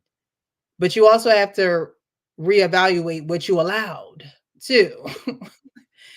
You know, you're not supposed to make the next person suffer because you allowed that. You have to hold yourself accountable for that. And so she didn't, or he didn't, he's not holding himself accountable. And it shows because of the circumstances that he's in. All right. So I wanted to change paces a little bit and get to this video because although this man didn't have a father, the story flipped for him, and eventually he started taking care of his absent father who wasn't there for him. I took care of my pops until he passed. Settled all his debts, defended him, everything, and I still to this day never understood. How could you walk away from somebody who looks just like you, yo? Like, just the idea of walking away from my son and my kids. Just the idea does something to me. Like that I don't think it's nothing that my mom could have did that was that fucking impactful to me to even think about. That my dad, did you fucking look at me when you left? Did you think about me?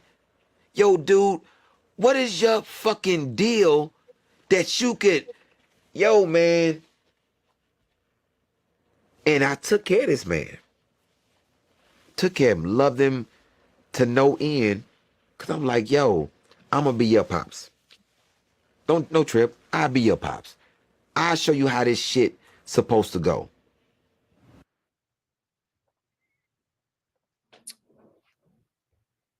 So, could you love and take care of an absent parent to their death? I don't know how his father came back into his life, but eventually he did, and he took the responsibility of taking care of him. But that's not something you see on a daily basis, because most people be like, to hell with him, he left me. As you can see, he has a lot of questions like, did you even look at me? Did you I look just like you? It's easy for men to leave because they don't have the bulk of the responsibility, right? Obvious. And men usually leave because of women, but is that a viable reason to leave your child? Is the woman a viable reason to leave your seed? I mean, is that a viable reason, or is that a reason that is Kenny stuck? Kenny, are you stuck? Oh no. That's the reason that men give, and I can understand it. I'm not saying I don't understand that. I do understand that completely. But is that a viable reason to leave your child, your lineage, your sperm that has grown and is now a human? Okay, King is saying yes. King, explain yourself. I think you can only do so much, right? From what I've observed and just talking to other men out there, there's men that leave because they're just ain't shit type dudes, right? They're going out here, they're having sex, they're having these babies, and they're not taking the responsibility of being a father. That's like one type. The other type are men that are trying to be present in their kids' lives, and the mom is doing everything in her path to make that difficult. I'm like, I can only bang my head so much if I'm the guy that's trying to be present, and the mom hates me more than she loves the child. And that's going to make the relationship just strenuous altogether. It more often than not jacks that kid up, and it adds stress to that guy to where I'm just gonna go, you know what? I've tried. I'm giving up. I'm giving up, and I'm walking away, and I am going to uh, uh, and I hate this word, hope that as my kid get older, they can that there's a way that we can be reintroduced into our lives, and maybe just maybe if we're both honest, have that conversation about what went down and why I dipped. I just I'm not going to keep banging my head against the wall trying to see my kid if I have a baby mama terrorist blocking me at every single time. Not doing it. Okay. So I can understand that, or what I'm hearing from what you're saying is that you will get worn down if you're being fought against too much for no reason, or she just got attitude, or she's just trying to be deceitful. there will be a time where it's just like, all right, you got it. I back out. I bow out.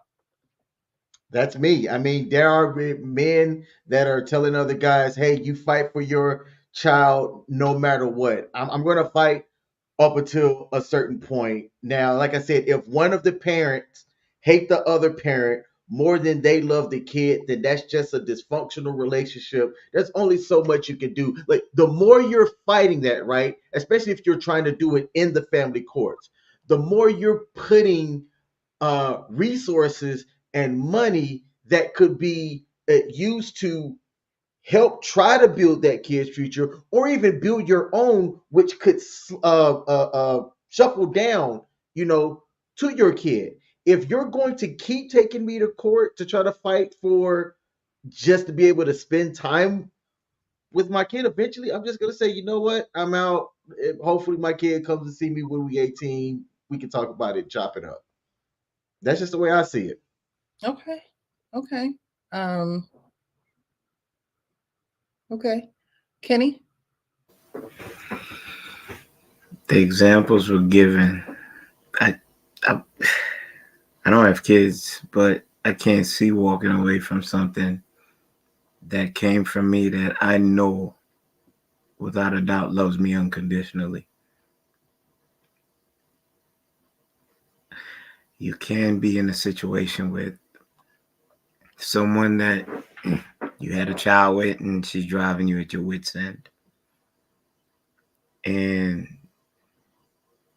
before you go and delete everybody in the house or go do something to yourself, because men do get postpartum as well.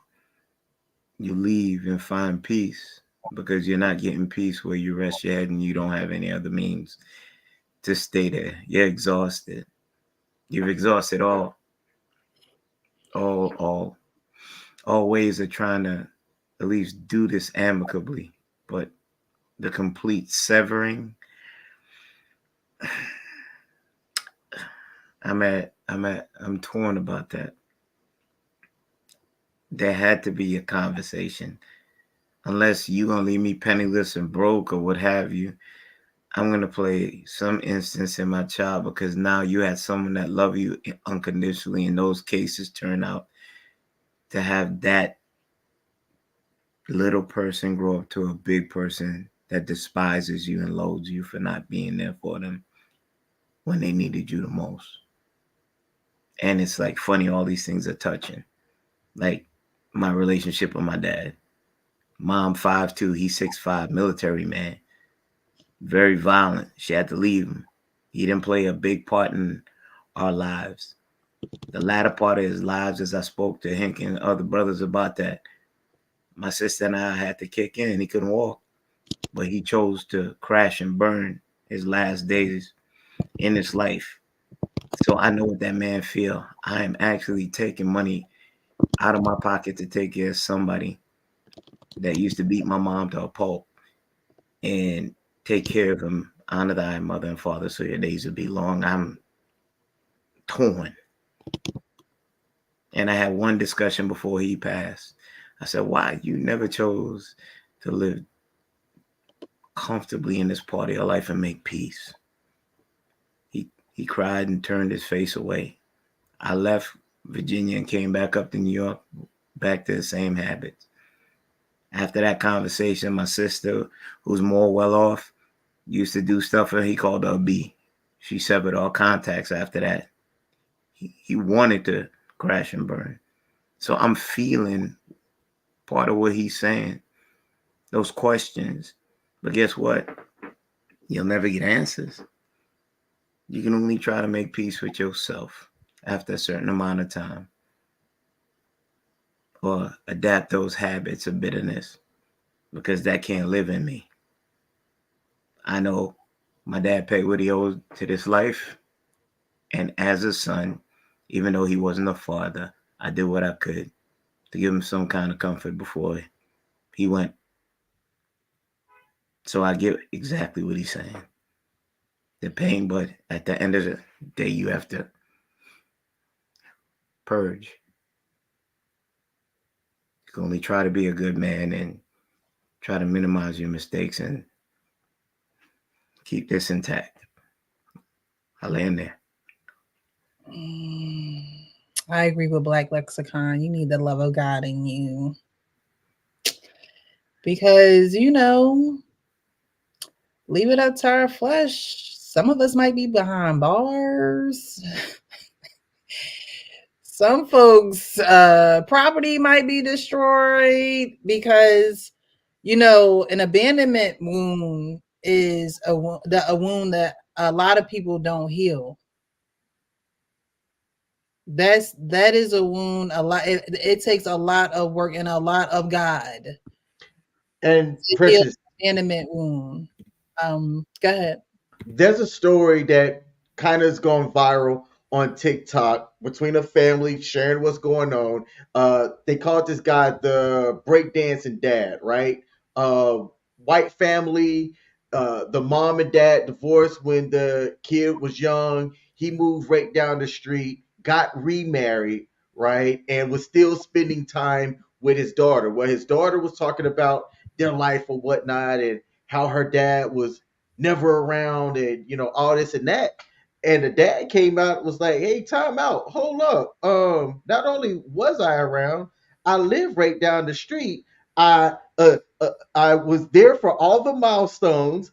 Got my kid off to college. Here's us going to take Disney trips together. What do you mean I wasn't around?" Like, the mom, from what the dad was saying, poisoned his daughter's viewpoint on him, even though like they weren't together, yet this man was still in his life, and the daughter's fighting that he was.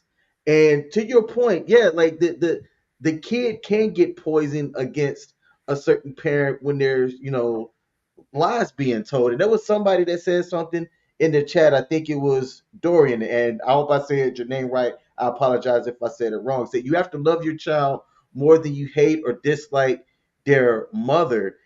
In an ideal situation, absolutely. I'm not seeing that enough.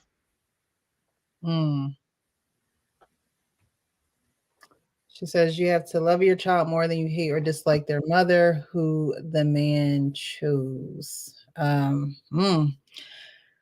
not seeing that enough either. But Arpain, did you see?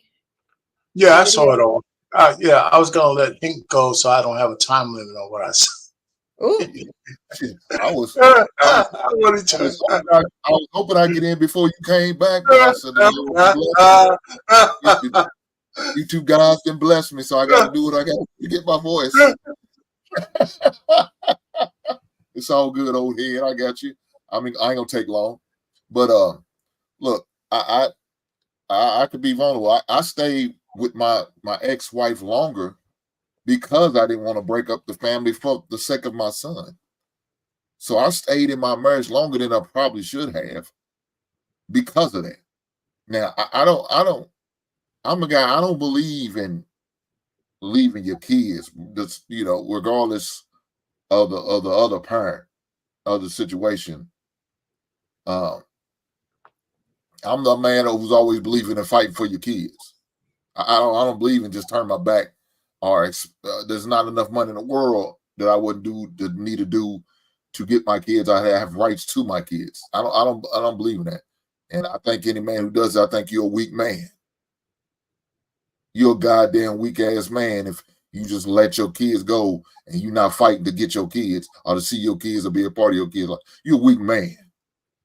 Ain't nothing she can do or say to me that's gonna stop me from being around my kids. There's nothing.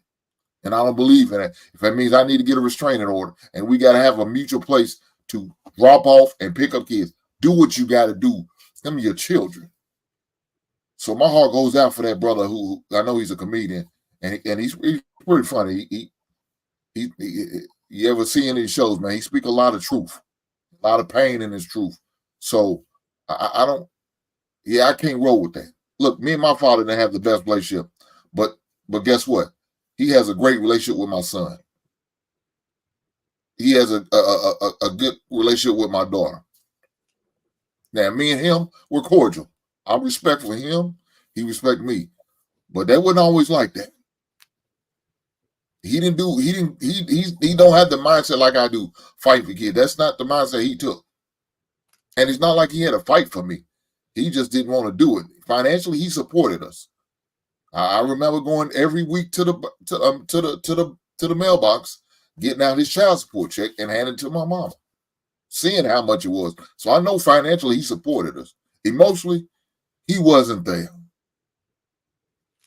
He just wasn't there. Now, I see where he got it from because my grandfather wasn't there for him. He wasn't emotionally there. He was there physically, but emotionally, no, he wasn't there. So I understand where he learned this shit from. He got it honestly. He inherited it because he learned it from his dad. And I assume my grandfather learned it from his father. So I assume that's where that shit came from. I didn't want to be like that. My brother is not like that. We wanted to do something different. We learned from what we experienced and we went through. It's not how we want to be as parents, as fathers. Regardless if I'm with my ex or not. My son's never going to not know that his father is like. Even with my daughter, same way. She's the whole way in California. I was out there for her prom and her graduation. I said, as long as I got breath in my body and I can financially afford it, I will be there. And I made sure I was there. I was there for a whole week. For both events, I was there for a whole week. Yeah, I cannot relate. I don't forgive any man to my. I know you're going through it though. But if that means you got to get a part-time job to pay your lawyer fees, do what you have to do. Because at the end of the day, your kids need you. And you think you're going through hell. Well, imagine what some of these things that your kids may be going through. Because she may be taking her frustration, anger out on them kids. Lord, forbid your son or your daughter look like you. And now that's a constant reminder. Oh, hell no. Do what you got to do. I agree with that. Yeah, all right, Payne. Yeah, the brother who was talking about his father. One of the things is I think he was economically prepared to take care of his pops. And I think one of the things that I think about men, and I want to say black men, if they have the means, I think they're generous. I just think we're generous. And I know I'm that way with my family. And whether I'm close to them or not, I have some family members want to start businesses, funerals and stuff. If I have a few dollars, I don't lend money to family. I just give it to them. I make that shit clear. This is not a loan. If they need something, I'm not a lot of money, but if I got it and you're in dire straits, because I know how it is, I'll send it to you. I said, well, here it is. So I just think that the gentleman in the video was, I think he had the means to take care of his father, and whatever his father did to him, he didn't want to see his father go out like that. So the stuff he said, well, how could he let me go? How could he just abandon me like that? It'd be nice to know if he ever had that conversation with his pops. He didn't broach that subject. Would be, in my own family, my mother died when I was 8.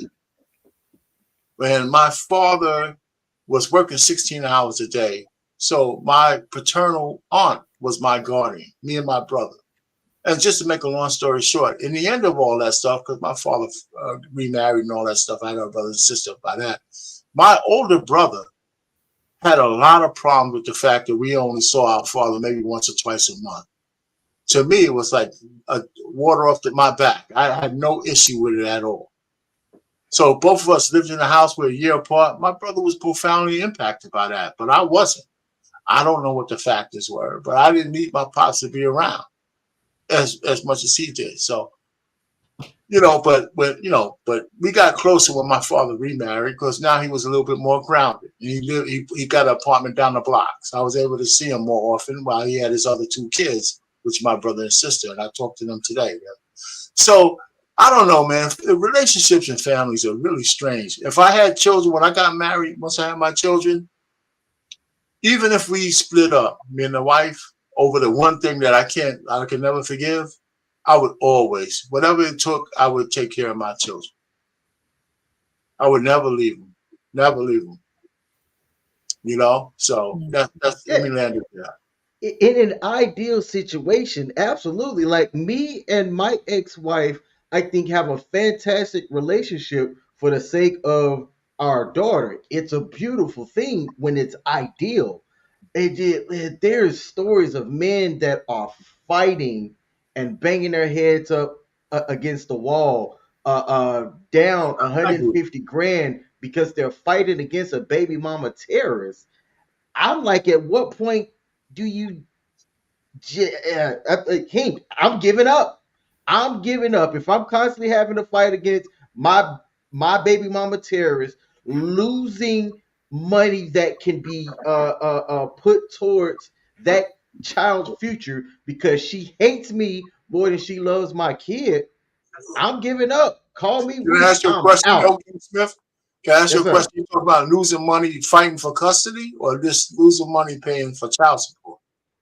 Losing money fighting for custody. I'm aware of a situation of a young man now. Him and his ex-wife were married for like 5 years. They have a 3-year-old, and his ex-wife keeps taking him to court for the stupidest shit.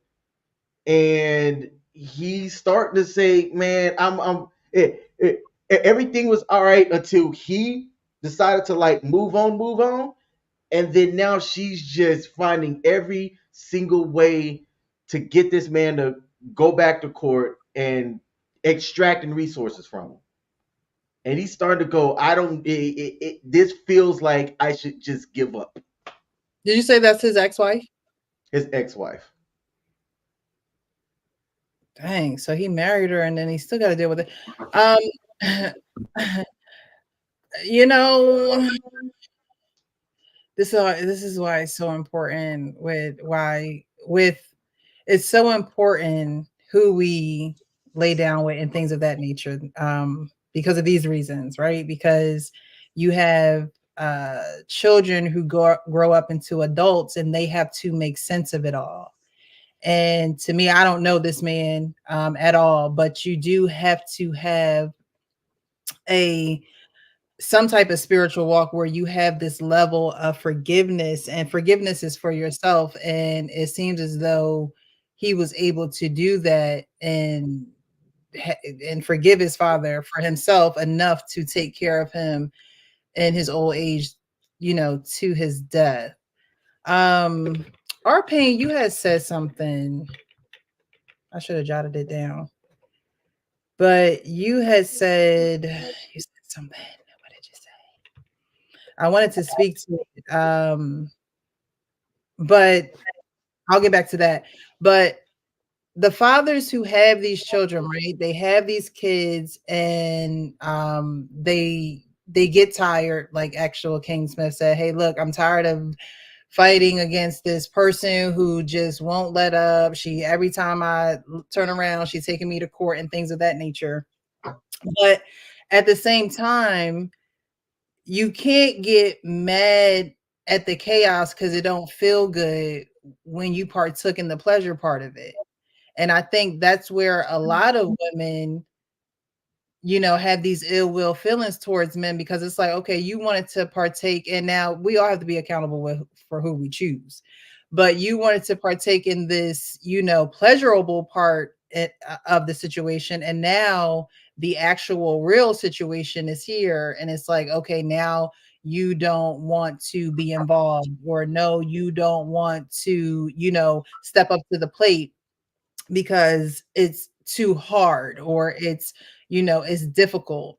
And I could see if we were maybe talking about the lottery, or trying to get them numbers crunched for the end of the month in sales or something like that. But you're talking about a whole nother human being, a person who is going to have their own feelings and thoughts and emotions and things of that nature. And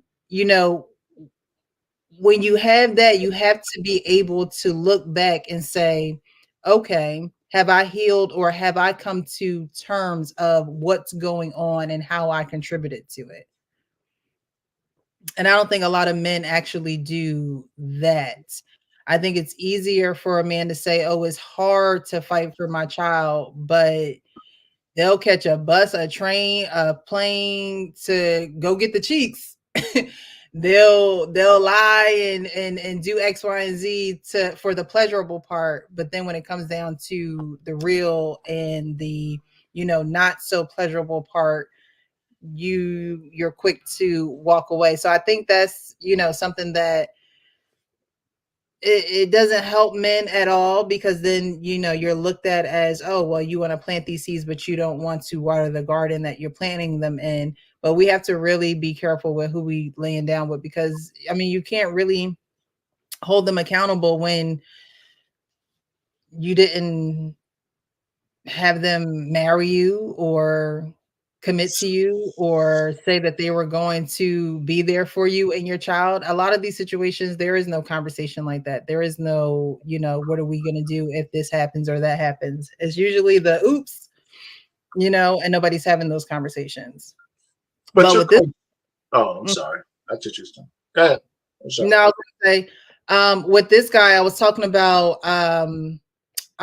about the abandonment wounds, because I'm not quite sure who he is. I think King said that he does comedy. I've never seen him. This is my first clip I've ever seen him. Maybe I have seen him and seen him in a different light, because in this video, he's talking about his father and taking care of his father. And he has a sad,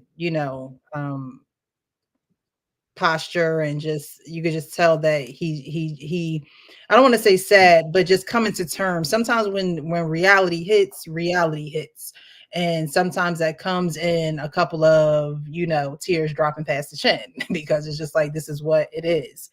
But as far as abandonment, it's good that he was able to forgive his father and take care of him, because then that's where the cycle breaks. A lot of people don't break the cycle that's going on in their family. And I applaud him, because it's like, all right, I'm breaking this cycle. I'm not going to do what my father did. I'm not going to follow in those footsteps. And I'm actually going to honor my father by taking care of him into his death. And I just don't think that a lot of people could do that. I don't think that a lot of people could put their selfish reasons behind them and actually say, you know what? It wasn't the way I wanted it to be, but God has given me the ability, the strength, the resources, like Arpain said, to take care of my father. And so I'm going to do it. I really don't think that a lot of people would do that. I know that, I think a lot of people look at me and they're like, well, how are you able to talk about your adoption and foster care so freely? And I think one of the biggest reasons I'm able to do it is that when I met my biological mom, we didn't know if she would show up. We didn't know if she would be there or whatever. Long story short, she was. But while we were there, she pulled me to the side and she pulled me in the bathroom and she said, I know I couldn't take care of you. I know I gave you guys up. I pray that you guys will find a good family. I truly pray for you guys. And I hope that you forgive me. That was she didn't say a lot of words to me in my life at all. But those words right there was, I know I messed up. I know that I wasn't there. She could have came in there acting like she was the mother of the year, knowing that she wasn't. But, people who face, and are accountable for what's going on, no, it doesn't, cover all the years that she wasn't there, but I can't hold that against her. And I'm not going to hold that against her. I think a lot of people hold things against people who just don't have the capacity to give them what they need. And they don't understand that in the time of hurting. They don't understand that in the time of not really wanting to understand. But when you come to terms of understanding those things, then you're able to move a little bit more gracefully and not with so much hostility and so much malice. And you can have a little bit more peace because you have understanding. And, it's written and everything, and all that getting get understanding. And if you don't get understanding, then you'll always be wondering why this, why that, why this. So I wanted to play that because I just don't think that a lot of people would do that for someone who abandoned them. I wanted to read. That's crazy. I heard what you said. I still can't roll. I can't sit there and look at my kid in the face and wait until he gets to the age, I guess, of figuring out. So if I go 16 years and then I got to explain to my son later on, he gonna ask me, Daddy, why don't you fight for me? What can I say? How can I explain that to him? What proof do I have showing I fight? Well, I argue with your mom on the phone calls. That ain't gonna matter to him. Now, if he see me coming over on my time where I should have had, like with the example you gave in that divorce decree, there should be some type of agreement right then and there. And if she doesn't follow that agreement, then I'm taking her to court every time. Look, I had no problem with doing my daughter's mother like that. I spent money on a Disney trip to pay for all of us go. It cost me $800 just for her alone. We got Airbnb, we got a 2-day pass for the park, and some other passes to go to a water park and other. She didn't go. She got in trouble, so she didn't fly down. You know what I'm saying? Because she got in trouble. So now I got $800. I'll get that money back. I just had to chalk it up as a loss. But guess what I did do? I ended up spending more money on filing the court case. She didn't send it down when she's supposed to. She's supposed to be down in the summertime, and I sent her back 2 weeks prior to going back to school. Yes, I sure did. And she had an answer for that. Look, I have no problem with doing it. I'm going to hold the mother accountable because she's not doing what we agreed to, what the court agreed to. And as a man, I have every, just like vice versa. If I did something, if I didn't pay the support, please believe you me, she's going to file some paperwork. She's not going to let this child tell me, oh, I ain't worried about it. I ain't got time to fight for him for this $200 a week over this child support. No. Like I say, put her ass on paper. You lay hands on me, I'm putting you on paper. You lay hands on me, call the police. Just like they would do to us. If the shoe's on the other foot, I'm going to do to them. There's no way I'm going to let this woman slide and I get my visitation, my rights to see my son and my daughter. Bullshit. Will I fight to the end? Yes, I did. Like I said, that means I got to get a part-time job dedicated to my legal fees. Nothing else. I will do that. Because at the end of the day, this child look like me. I'm not going to put through the same thing. So I don't know about who this dude you talking about. He ain't never been through shit then. He never not had his dad life and felt that pain in his heart. He couldn't. Because if he did, he wouldn't gave the fuck up. So you're breaking up a little bit, Hank. I don't know if you're finished yet. I just want to add something to what you said. What you said, Precious. I think that we're conflating some issues. Just a slight one. A lot of guys who are looking for pleasure aren't looking for babies. So to think that once a woman gets pregnant, that they're going to automatically flip a switch and care anything about the kid is a bridge too far for the kind of men that these ladies are laying. Now, listen, and even though it takes two to make a baby, I firmly stand on that men don't own a woman's organ, right? She decides who she lets in or not. She got the right of first refusal, no matter what. But if a guy's stupid enough to go raw into a woman, knowing that he might have to give up 21 years of his life financially, then he's responsible. And the state holds him responsible by threat of jail, by everything else. Now, and I told men that they argue with me all the time. I'm gonna land it here.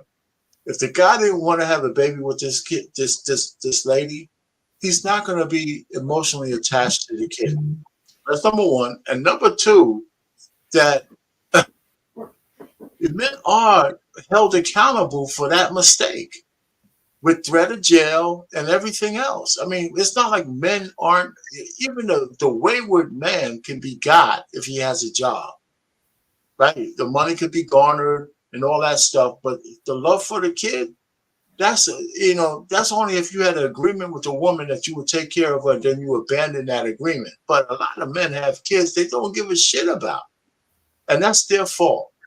And I've said that plenty of times that men can do more damage to the community than a woman can ever, because most men who have multiple kids that can't pay for them, they impact families, they impact the woman's ability to get the best man, they impact the government, they impact everything. So you got these pookies with 5 women, 10 women, 20 women, and 25 kids. There's no way a single woman who's a single mom, even if she has 5 baby daddies, impacts the community more than one man who impacts 5 women. And that's just simple math, right? So I'm one of those kind of guys who want to look at the money and the math part of it. And the real predators in the community are the guys who spread their seed willy-nilly into women that they can't pay for. So when you try to add Nick Cannon into that, or somebody like him, he's despicable, but he pays his bills. He pays $3 million worth of child support every year. That's different than a Pookie with 58 kids and 18 women that he's destroyed, right? So I don't know how we reconcile that. But there's men who have babies, they don't give a shit about those kids because they just wanted the moment of pleasure. Pain, you never, before you got married, went up in a woman unprotected. Yes, I did. But we had the conversation about contraception before I did. Now, should I believe them all? No. But I could tell you that I got lucky because I've had those calls where the woman told me I missed, and I'm up, sleepless nights until I get the call where she says, okay, it finally came. And that's one of the cautionary tales I tell the young guys. You don't want that kind of call. I never told men not to have sex, even when they're young, if they're sexual age. I'm telling them, here's the consequence, and this is why you want to avoid that. So all I'm just trying to say is I'm trying to be real. It's this whole notion about dick discipline and abstinence and all that horse shit, that goes against the nature of man, right? So you Pain. Yeah. Long story short. Yes, so you got lucky, or you'd be one of the despicable. I got blessed, probably. I got blessed. What I just said? Go say it again. You got up on your proverbial soapbox, and you done the same thing that most did. You just didn't get caught. Yes. Okay, I digress. Yeah, I'm not trying to deny that. I had a pretty, but here's the one thing, Ken, if you don't know about me, I actually liked all the women I had sex with. Well, I'm glad to know that. I'm just saying, I actually liked the women I had sex with. Pain, you going up wrong, them blow up dolls don't count, Pain. I just want to let you know you can't count that. No, I'm trying to tell you. I mean, I actually, that's the thing. When I hear these YouTube streets and guys just banging the honeys out, moving all this kind of stuff, I mean, yeah. But I actually had some kind of connection to all the women I fooled around with. It's not like it was a million women. But like I said, my sex life was from 17 until 24, 25 when I met my wife, 26, something like that. And then I cut that off. So that's a small window, right? A window when I was a teenager, a window when I was in college, and a small window when I started working. Right? So, but the women that I encountered, I took a little bit from almost all of them. That's why I think that I know a little bit about the nature of women, because I absolutely wanted to learn what made these women tick when I was dealing with them. And the knowledge you can get other than just using them as pinatas and pork chops, it's just invaluable. So I don't know about you guys, man. I swear, man. So when I met my wife, what you say, Nick? I'm telling you got the truth, man. I'm telling you the truth. Pinatas and pork chops. That's what I'm saying. A lot of guys just miss out because all they want is the box, man. When I was in college, all these women wanted to be professional. why would you just let that shit go without trying to find out what made them tick? What were their aspirations and all that shit? Okay, I'll end it there. Whatever. Yeah, you guys, because you just want to just keep talking. God damn. Man, and It's Monday night. You know what I'm saying? Shit, and she brings us up. I mean, Precious brings us up here for a reason. God damn. You like a run-on sentence. Damn right. I was trying to put a comma in there somewhere. I just got The hell you are. You don't believe in periods or commas. He said the hell with it. Well, that gets us into our last video of the evening. I'm going to put that up because we're talking about an honest man isn't always a righteous man. And I think that a lot of men are honest. They may be honest in their own way. There are some men who omit the truth. They just may not say it, or they just may not give you the truth or all of the details, I should say. Some men just give you what they want you to know, and so they can base their decisions off of that, but the woman is, you know, pretty much left in the dark. So I'm going to play this next video, and I want to know what you guys have to think about this, because again, this is the men's panel, the men's perspective. Anybody can join the panel. It's not only for men, but it is rooted and has a foundation of a men's perspective in the world where I see men as leaders. And so I, you know, don't mind listening to their perspectives, their thoughts about certain videos, and it helps us, and it helps the YouTube streets where we see a lot of drama and back and forth. I like having this conversation with the guys where we could just cool it and talk about certain things and get down to the nitty gritty of things, but really address some things too. So I'm going to put this video up and you guys let me know what you think. Manipulator in the sense that I knew that a manipulator in the sense that I knew that I didn't want anything serious with this woman. And I knew she wanted something serious with me. Right. And instead of leaving her alone, I took what I could get out of it. And at the end of the day, when she was crying her tears, I could hide behind the fact that, hey, I told you what was up. Yeah. And that is the game plan and the strategy and the mindset that so many of us as men live by is I told you what was up. Yeah. How can I be wrong if I'm telling you the truth? Right. Well, the truth is just because you're an honest man doesn't make you a righteous man. Right. Your actions make you righteous. Your actions make you moral. So just because you tell somebody the truth, but you still go and do the wrong thing, your honesty doesn't absolve you from your guilt. Right. That'd be like me telling somebody, hey, I'm just letting you know I'm probably going to kill you at the end of this podcast, Rex. And then I go do it. Do I get off the hook with God? Do I get off the hook with the jury? All right, King, I see you shaking your head. No. He said, just because you're an honest man doesn't make you a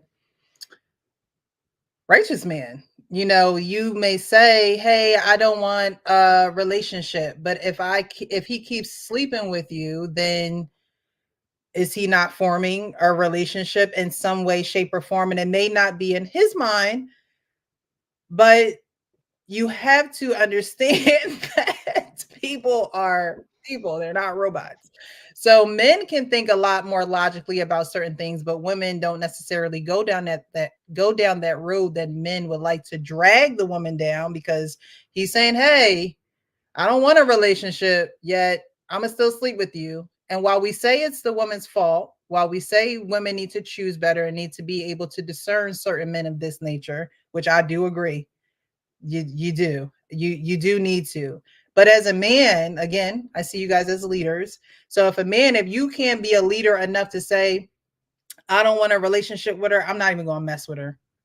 I'm not even gonna even act like, give her any notion that this is what it is, because I know what she wants. I know what she desires. But instead of being honest, instead of saying, you know what, let me just keep doing what I'm doing with all these other people, I know this is what she wants, but I'm not gonna give it to her. But I'll take this though. I'll take this. So what do you guys have to think about? What do you guys think about that? Because King, you seem to believe that, hey, I told you. It seems as though, like, I told you what it was. If you decide to continue to stay here, it's on you. That's what I'm getting from your your reactions. Yep. And this kind of goes into what I want to say we talked about last week. Look, if you being straight up with somebody and that person takes the actions of allowing you to do certain things, either because they're lying to themselves or they're hoping to change something about the relationship by allowing you to do something, look, that agency falls on that other person just as much. And I'm not gonna hear this guy says that, well, just because he may have known that about that other person, that doesn't make him a righteous man if he still pursues and does certain things because that like she allows it to. No, that both parties still have agency in what went down. I applaud anybody that tells you this is what type of time I'm on, right? And if you still give that person your time and attention when they've told you that, that's agency on both parties. I did no. That doesn't make him less righteous. No.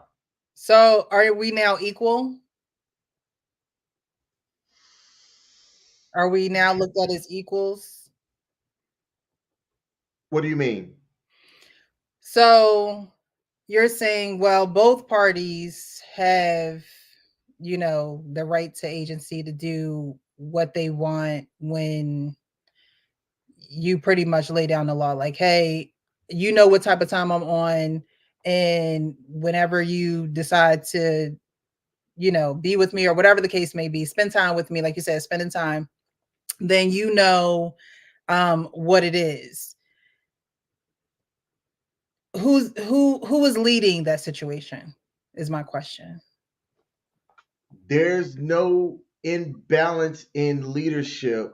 It's still that's a that specific relationship is a relationship that should not go anywhere, right? I don't think that there is a defined leader. Now the people did one person did state this is what type of time I'm on, but that's not a defined relationship. One person will feel used, and it's the one that's not getting what they truly desire, and that's on that person.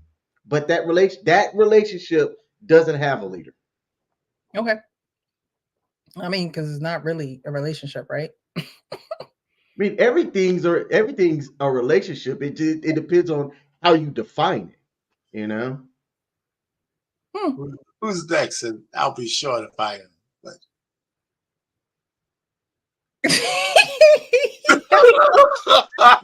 do you say? Who's next? I just want to ask you express. Oh, come on, Payne. Come on, Payne. Come on. Listen, I saw this interview for this guy. Listen, some men don't get this, right? And maybe he's one of them. If a woman invites you back more than twice or three times, you essentially own it. A woman, if she invites you back in her bedroom, one, she's telling you that she likes it. I don't give a shit what she says about, I understand we're friends with benefits. If you banging her out nice and she keeps banging you up, she's going to catch feelings. There's just no doubt about it. And every man who says he doesn't understand that is an idiot, right? So that's why, if you're going to do one night stands or whatever, you can't keep coming back. You keep coming back, a woman's going to get a different kind of understanding of your relationship, whether you verbalize that shit or not. And I don't give a stuff. I don't care whether you told her the truth beforehand. By you coming back, you're telling her something different. As far as she's getting a mixed message. Yes, she is. Yes, she is. That makes her the idiot. That makes her the idiot. No, but the question on the floor is, are you a righteous man? The fact that you call yourself a righteous man, the only way you could even get away with that is if you're ignorant to the fact of your impact on the woman that you're banging out. And there's some men who might still be, that might be naive about that.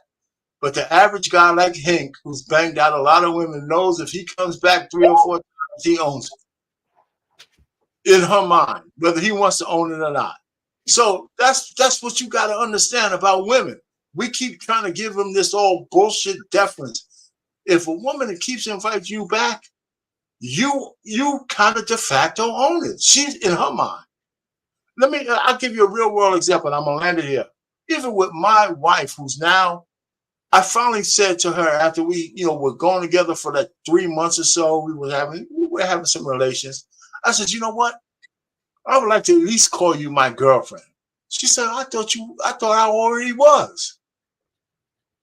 She said, I thought I already was.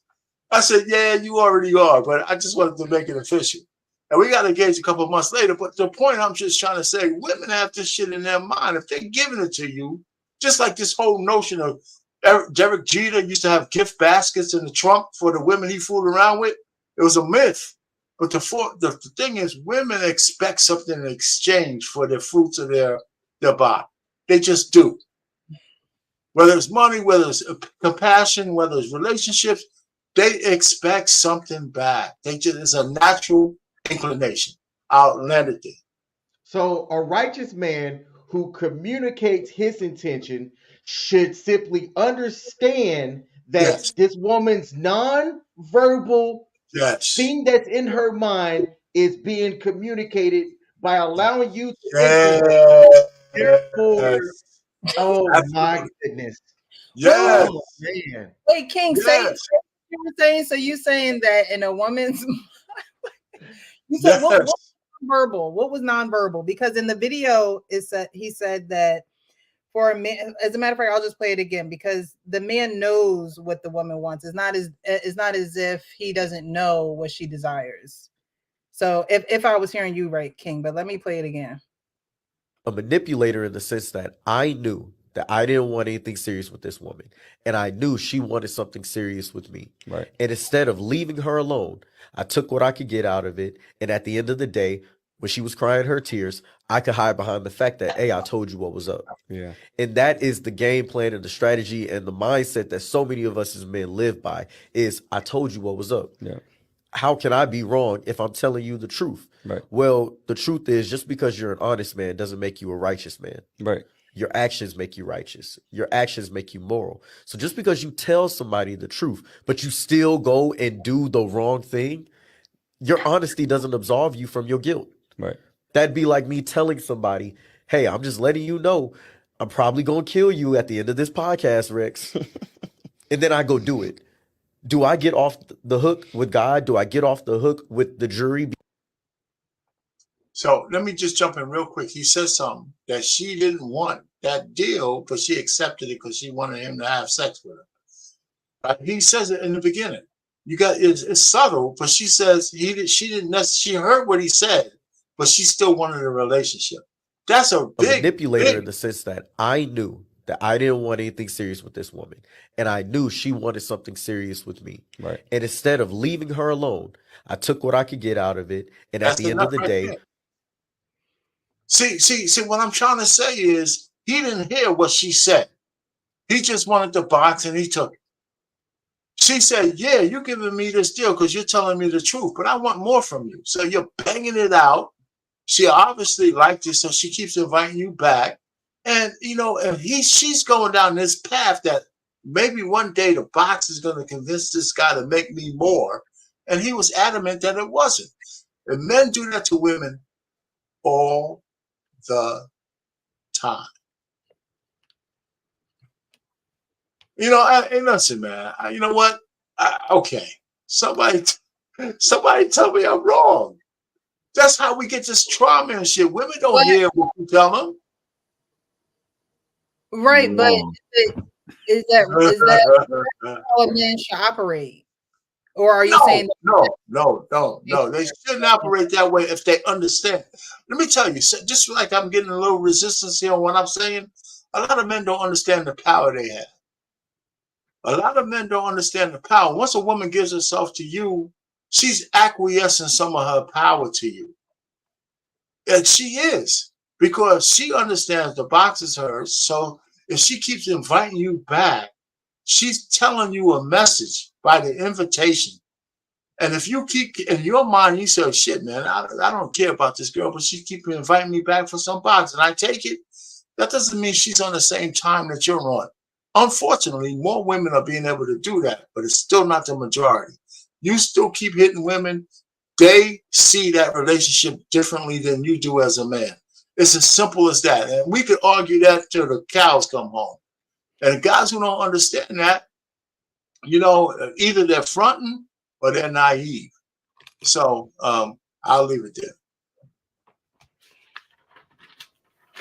The young brother said something that just caught me, that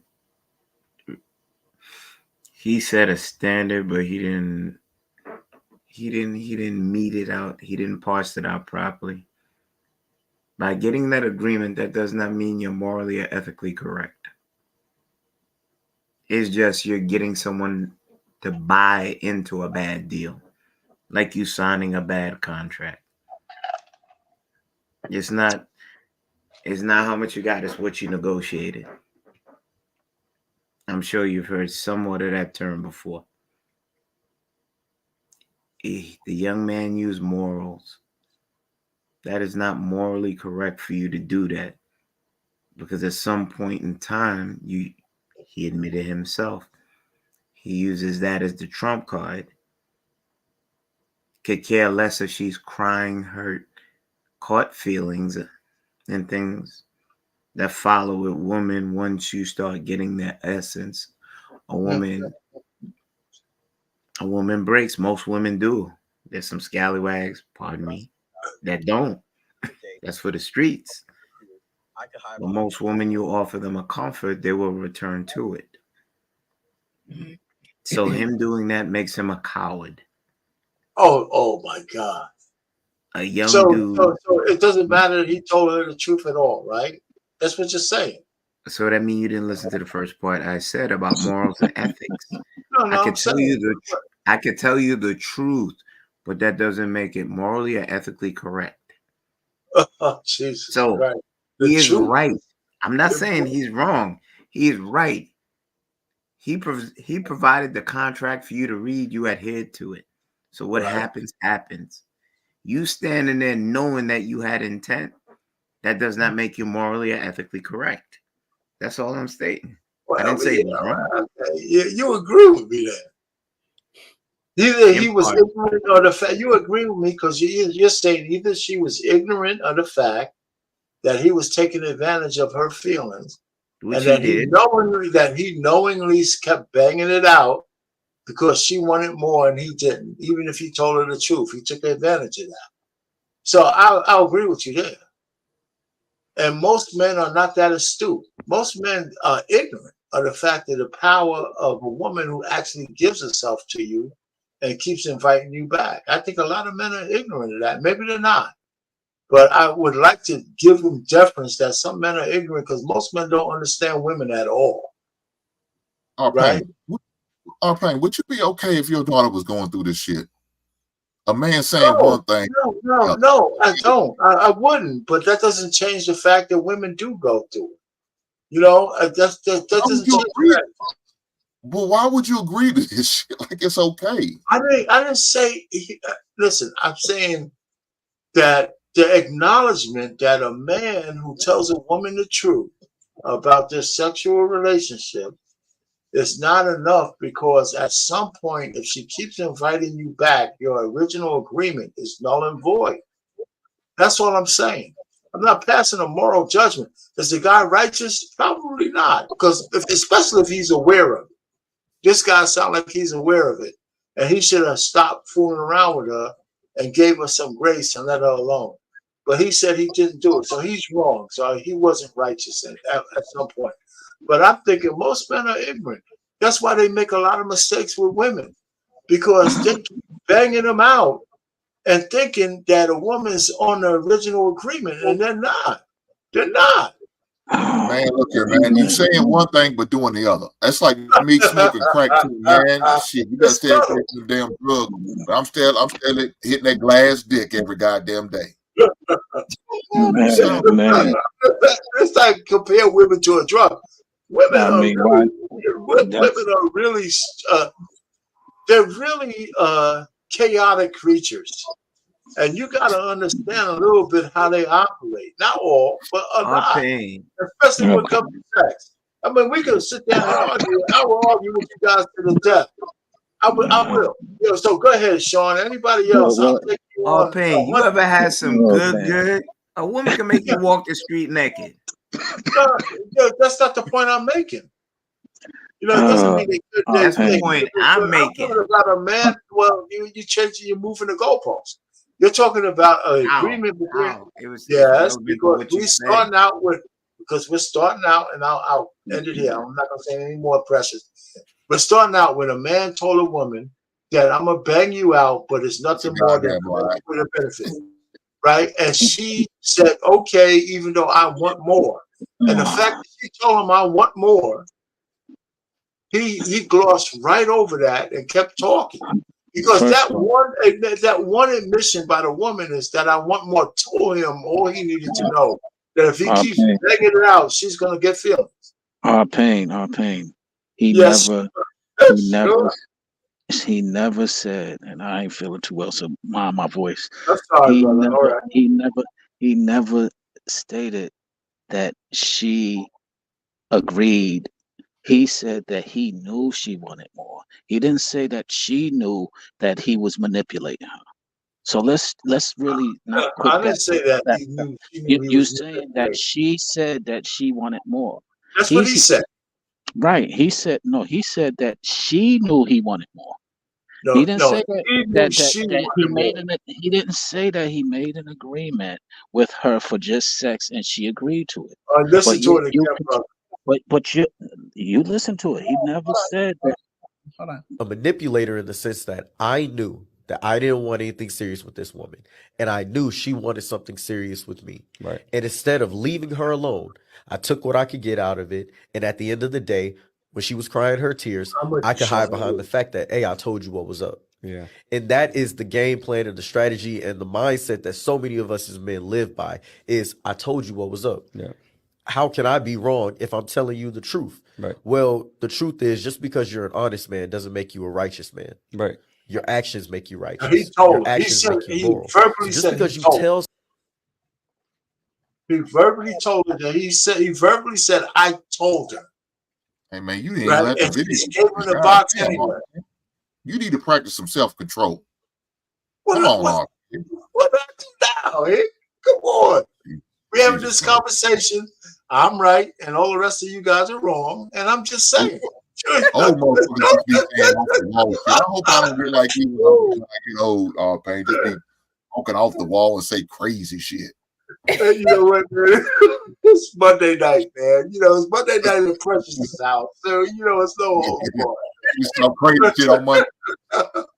Precious, can we move this to Thursday or something? Right? So we have crazy shit that only happens on Monday. My mouth is shut, man. You guys have at it. All right. I'm going to put my mic on mute and you guys see it right now. Like that dude is doing. You keep telling but your mouth is muted and your mic is shut off. You keep talking. Sean, after watching it again, or I don't know if you watched it before. I don't know if you've seen it, but what were you saying? Okay. So okay, I'll concede to all right, she knew. Does not, to Kenneth's point, make it morally ethically fine. And the problem that I've always argue and debate with you specifically about, Pain, is that you sit there and defend some bull crap as if you don't understand it's bull crap, and you take the position that the bull crap is all right because men are doing it and it's just their nature and all of this other stuff. You say it's their nature to have it's their nature to want to but yet you're a committed man. So is it your nature, or is it you have discipline? Discipline is called going against what you naturally feel, not being unruly, not just being a wild child. So what is it? Are you disciplined, or are you, or should we have discipline, or should we have go by our nature? Which one? Land on one side of it. Are you asking me a question? Listen, I'm disciplined to the vows I took. I'm disciplined to the vows, and those vows don't go against my nature. You know why? Because my woman agreed to be my vessel for sex. I don't need 100 women. I just needed one. So the point is, so I don't think I violated my nature. I have a full-fledged lifetime woman who takes care of my needs. You know, All right. and So that's but the it. nature. So wait a minute now. I didn't say you have to. The nature is that we have to have sex with 1,000 different women. We have You a nature implied that the we want to nature have is sex. if you're attracted, it's your nature to want to have sex. That's what To you have implied. sex. So To so have you're sex. attracted to more than your wife, I'm sure. No, But do hold you? on now. Don't move the goalposts now. I'm very clear. Do you find anyone else in this world outside of your Yeah, wife attractive? absolutely. And it's the Okay, discipline. Wait a minute. No. You can't say okay. It's the discipline that keeps me faithful to my wife. so why can't nobody else have discipline except our pain? Thank you, No, Sean. I didn't say that. We're No, talking about single yes, women. you did, Arpain. Earlier, I know why Sean's Single back on men. here. I'm talking about I single know, men. I know why Sean's back on here because when you said that earlier, I was like, wait, what? No, You okay, you did got say to that explain earlier. to me where I misspoke. Hank made me say You a lot of stuff that I might not have. So let's get it straight. Let's get it straight. I never said that a married man is supposed to have sex with multiple women. I never said that. Well, the point that I'm making is you're putting this and you're standing on this soapbox of a married man as And if it's a pretty big man soapbox. as if a man who's not married cannot have morals and discipline. No, I didn't say that. I said a man who's not married, who told a woman that, listen, all I want is the box, and she says, you know, I want more, but I'll give you the box anyway because you meet all my criteria. He took the box, and we can debate whether that was moral or not. But when he No, kept it's not a debate. It's not a wait a debate. minute. If he kept taking the box, knowing that she's going to want more at some point, that's where he goes into the realm of being unrighteous. Well, that's what he said he did, and he That's admitted right. it was I agree. immoral, Yeah. and he admitted that he was manipulating. Yet you still defending that nonsense. I'm not defending him. I'm telling you guys who are uninitiated, apparently, the anatomy of the woman who falls for a man if she keeps inviting you back for the box. You know, so a lot of guys feign ignorance to the fact that if you keep banging out a woman, in her mind, you own it. And you might not think that because you might be stupid or willfully ignorant or not. But the truth of the matter is, if it's not a one-night stand, a woman keeps inviting you back, she's telling you that there's something about you that she wants to keep. And men who act like they don't understand that are full of shit. That's where the right. But in his mind, he does feel he's on it because he's manipulating for that ownership. And you keep on missing that. He takes an L for that, but he's not. That right. But the point that I'm making is he said I should have left her alone, and we're trying to agree with that, and you're just ignoring that. No, I'm not. He needs discipline. The thing that you keep on saying you got, he needs discipline. Discipline don't have nothing to do with it. It has everything to do with it. No, it doesn't. Okay. Discipline has nothing to do with that. He actually admitted that he's not righteous. And I agree with him. He's not. Righteousness takes discipline. No, listen. Righteousness takes righteousness. It doesn't take necessarily discipline. You could be a righteous man and not be disciplined. You just know when you're hurting somebody. So the point I'm trying to say to you. Wait. Well, wait a minute. You said some shit. He admitted that he was wrong. And I agree with him. He admitted he was wrong. And I So agree where's with the him. argument coming from? You're the one posing the argument. I'm not. No, after you say you agree with him, I agree with that. You He's not condone righteous. it. And you condone it. No, I don't. No, I do not condone it. My fault. I misinterpreted it. I must be No, low. I'm just trying to tell you the anatomy of a situation between a man and a woman. That's all. You guys are putting all this other shit to it. I mean, wait a minute. Listen, I ain't special, but you guys can't be really surprised that if a woman keeps inviting you back to bang it out that she's not going to catch feelings. Is this the Let first me time you ever heard that shit? Come let me on. let me just say this. I understand, and maybe call it my ego, the value of my D. And because I understand the value of my D and giving it to someone who I know it might not be able to embrace, I'm like, yo, I'm not going to give it because I don't want the headache in the future. I don't want to be able to. I know she's going to want more. She says she wants more, and me go ahead because I just got to get the cookie. No, that's where the discipline comes in. And No, he I needs. agree, Sean. I don't disagree with what you just said. So you would be righteous in that situation. You'd be willing to give up the box because you have a higher call.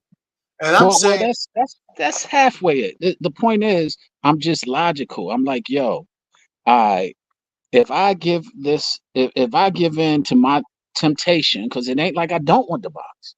It's just the fact that I don't want to give in to the temptation because the consequences to that can be something that I don't want to deal with in the future. okay, so Sean, I agree with everything you just said, but I want you to answer one question for me. If you had to take a percentage, just a percentage, let's leave the emotions out of it. What percentage of men will actually have that discernment at the point of insertion? At the point, if you're at the point of insertion, you already No. lost. See, you You don't already want to answer lost. this. No, you haven't, because you could If always you're turn at the around. point of insertion, you You didn't lost. put it in. You didn't say, let me put the tip in. You haven't put it in yet. How many men could say, you know what? I get a flash in my head that 18 to 21 years, my life will be ruined if I stick this thing in there. How many men will turn it down at the point of insertion right there and say, okay, you know what, honey? Wait a minute, Sean. Okay, honey, you know what? I want it really bad, but I'm not going to do it because this shit ain't right. Let me put my clothes on. I love you. I'm going to feed you, and I'm going to send you home by Uber. How many guys? I mean, that's a very high percentage that will not do that. I agree. I'm not disputing that. Give me a But number. how would you Give me get a yourself number. to the point of Give me insertion? a number. 90, Give me a number. 90, 93. Thank you. I mean, but what does that have to do with any of the? I'm not disputing any of that. Why would you get to the point of insertion? Is my argument. Why would you Pain, even go there? Pain, you know you admitted earlier that you went raw up in females more than once, and I you're was standing on your 17 soapbox to right 25 now. And I'm years just old. Yes, I'm I just got letting it some come. I got You some admitted it. money. If Did I you told did you no, hold on, you would hold on, call hold me a on. Can I get it liar. out? Can I get And it you out? Can I hold get it on. out? Mr. Payne, can I get it out? I'm sorry. Did you not say you waited Yes, on I more did. than one phone call, Oh yeah. hoping that you did not get that call that she was pregnant? That's right. And I was happy as hell. So that means you're a habitual offender. So how Yes, I did your was. stance change now? Because I'm 65 fucking years old. Oh, so you can talk. So you can talk your age. Okay. Yo, listen. We evolve. Once I got married, all that shit was over. Right? So we evolve as human creatures. We understand. I read Napoleon Hill that most men go through an age of sexual transmutation where they start to look at achievement, the energy they took to get boxed, they put it into achievement of more important things. That's why most men get successful after they're 35 and 40 years old. There's a reason for that. We're not worrying about getting laid. We're trying to do things that's more productive. And listen, but your judgment, you're being very judgmental. Yes, I am. Yes, I am. Oh, yes, you admit it. I Okay, am. all right. I digress. Yes, I am, man. I could judge men. I could judge men because I think I used to be one of them. I think I still am. Holy shit. You gotta wait till turn 65 to be righteous. Oh, I'm righteous now. You know, me and my wife. You gotta remember. If you're a man. Listen, I hear where you guys coming from. I'm not condemning Look anybody. forward to. when I turn 65 to act like you and talk like you are paying and collect the goddamn Social Security check? Is this what I got to look forward to? God damn. Hey, all you're gonna say is if my shit still works, it don't matter what kind of check I'm that's all you care about. At 65, if you wake up in the morning, you got a Woody from time to time, yeah. Hey man, you need to be a goddamn crazy check too, because you sound it. Listen, all I'm trying to do is help you guys out understand the anatomy of a woman. You know, I got a lot of and we're trying to help you out. We're trying to help you out. I don't want your help, all pain. I'll be there. I'd rather be out there alone. We're trying to help you out to understand the anatomy of a man. First of all, oh yeah, I hear you. That's a good shot. I like that. I don't know about that. That's a good one. You know, man. You know, I would say that was a cheap shot, but I think that's a good one. But you guys know I understand the anatomy of man and how impact on women. Man. Yeah, it was a You're a troublemaker, Precious. You're a troublemaker. Why you got me hanging out here on the cliff against all the men on the panel? You know, and all this kind of stuff. Nah, we done walked you off the cliff with your cane and everything. You just said, "The hell with y'all! I'm going back over there. I'm going back to that cliff." Yeah, well, you know, I was falling down. There was a little tree limb, and my cane caught me. You know, so I'm still hanging and shit. Oh man, like in the movie. You know what, Payne? I really admire that you are actually a real good guy, and I admire you know, the relationship that you have with your wife. But when you come on and defend some of these boys that haven't matured into men, and I'm not talking about their age, is where I conflict with you, because it doesn't matter about an age. It just matters about a mentality, and what we've been talking about this evening is just a lot of young men mentalities. And you're an older man, we're expecting you to kind of give us, I should be the one arguing your points of view. I'm single, I'm younger than you, I'm probably the second oldest, but I'm younger than you, so I should be arguing that. I should be landing my plane and taking off and landing it again. But you know, what I'm trying to say to you is that, but by my understanding of where these guys are at does not mean I agree. And so that's a lot of people don't get that right. Understanding and agreement are two very distinct, different things. You know, so and we get lost in that. You know, so just the last guy, I understand where he's coming from, and I believe he lost his righteousness by knowingly keep going back to a woman he knows is catching feelings. That's where he went wrong. But he was right in the beginning by telling her the truth. But he either knew and just disregarded the fact that if you keep going back to a woman once, twice, three times, in her mind, you kind of own it. You kind of own it. I mean, come on, guys. Okay, but I hear you, but it kind of reminds me of a bullying thing. When you know you can take advantage of somebody, so you just do it because. That's why you do it because you need money. You do it because you need money. You do it because you like to posture, and it's just not right. And you don't go in and just because you can, you know somebody's afraid of you and you can take their money. You don't go and rob them every day just because you can. I agree with you. I do. That's why he lost his righteousness. I agree with that. If the question is, can he still be righteous? No. When he knowingly has taken advantage of a woman who's catching feelings, his righteousness is gone. I will see. Hey, Pat and Sean, we appreciate your back and forth, but I think we're gonna wrap it up here. Thank you, Hank. Thank you, Hank. Thank you. Hank always the voice of reason for us old folks. Hey, White School Podcast, I see.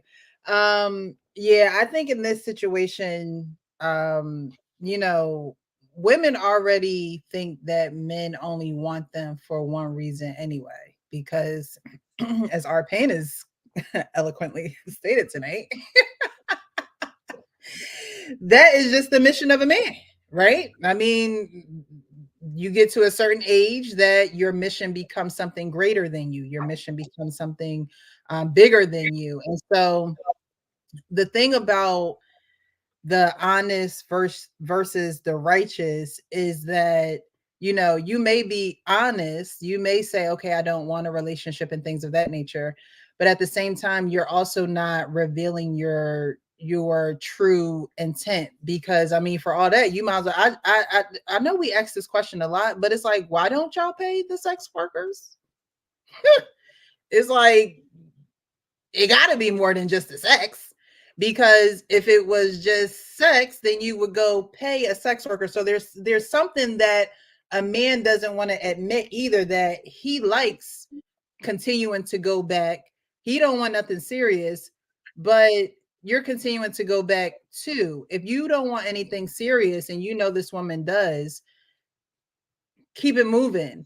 Because again, we talking about the community. We're talking about the community. You're part of the community as a Black man. If you're going to trick and manipulate and try to lie your way with Black women, then you are giving them, you're giving them, remember, men are givers and women are multipliers.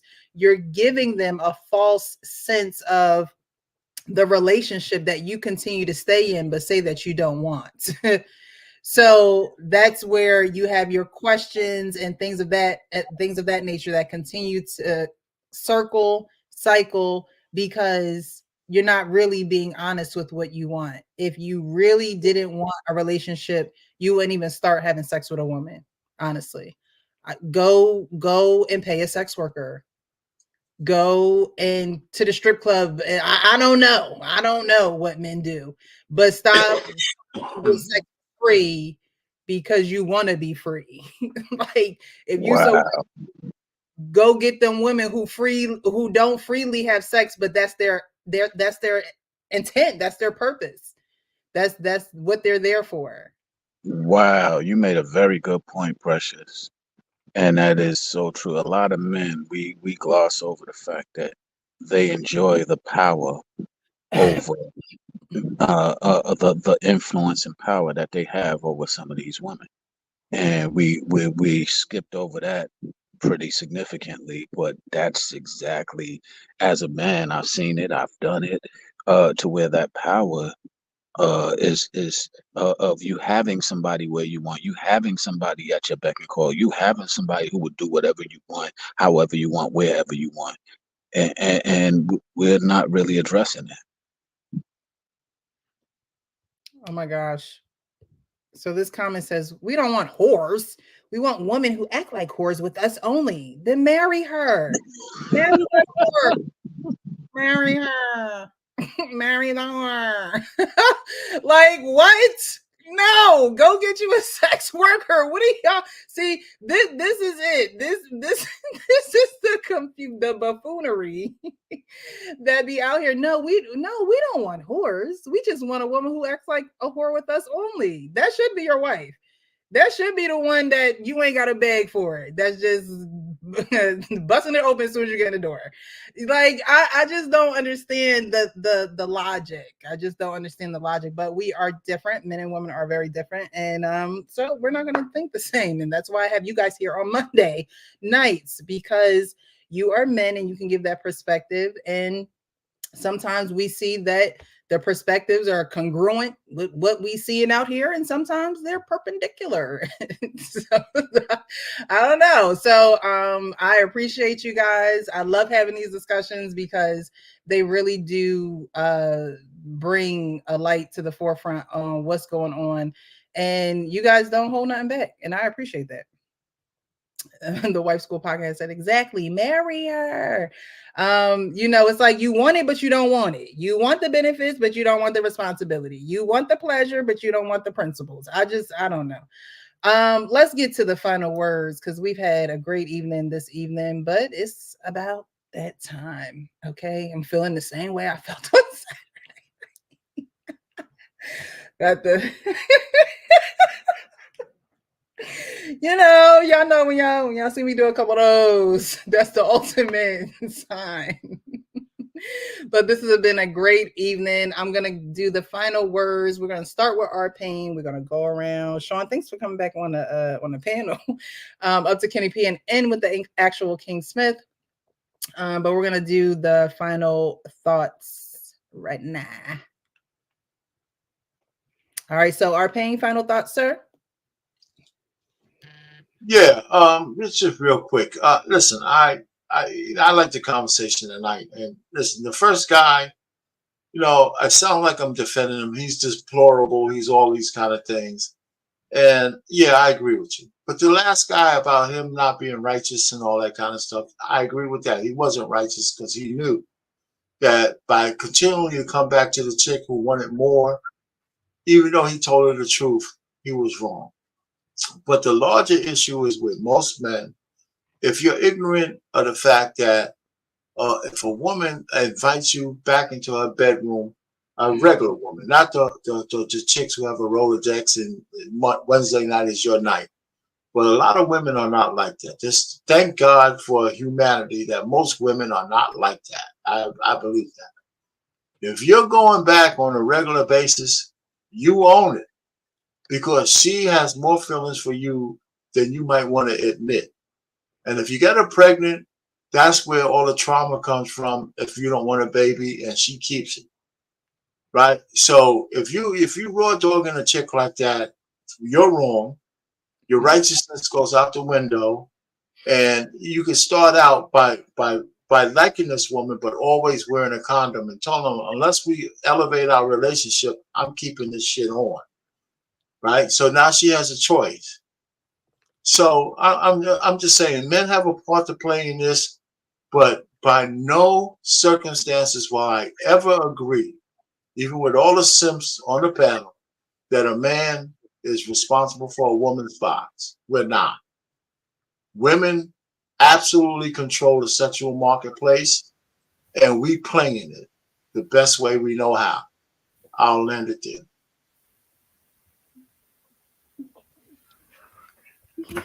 Oh, my bad. It was another earthquake over here.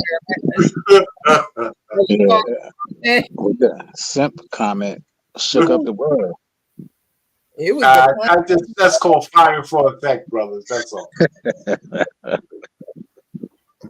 All right, let's go. Hank, final thoughts. Sorry, and thank you, R-Pain. I appreciate you for being here. Thanks so much.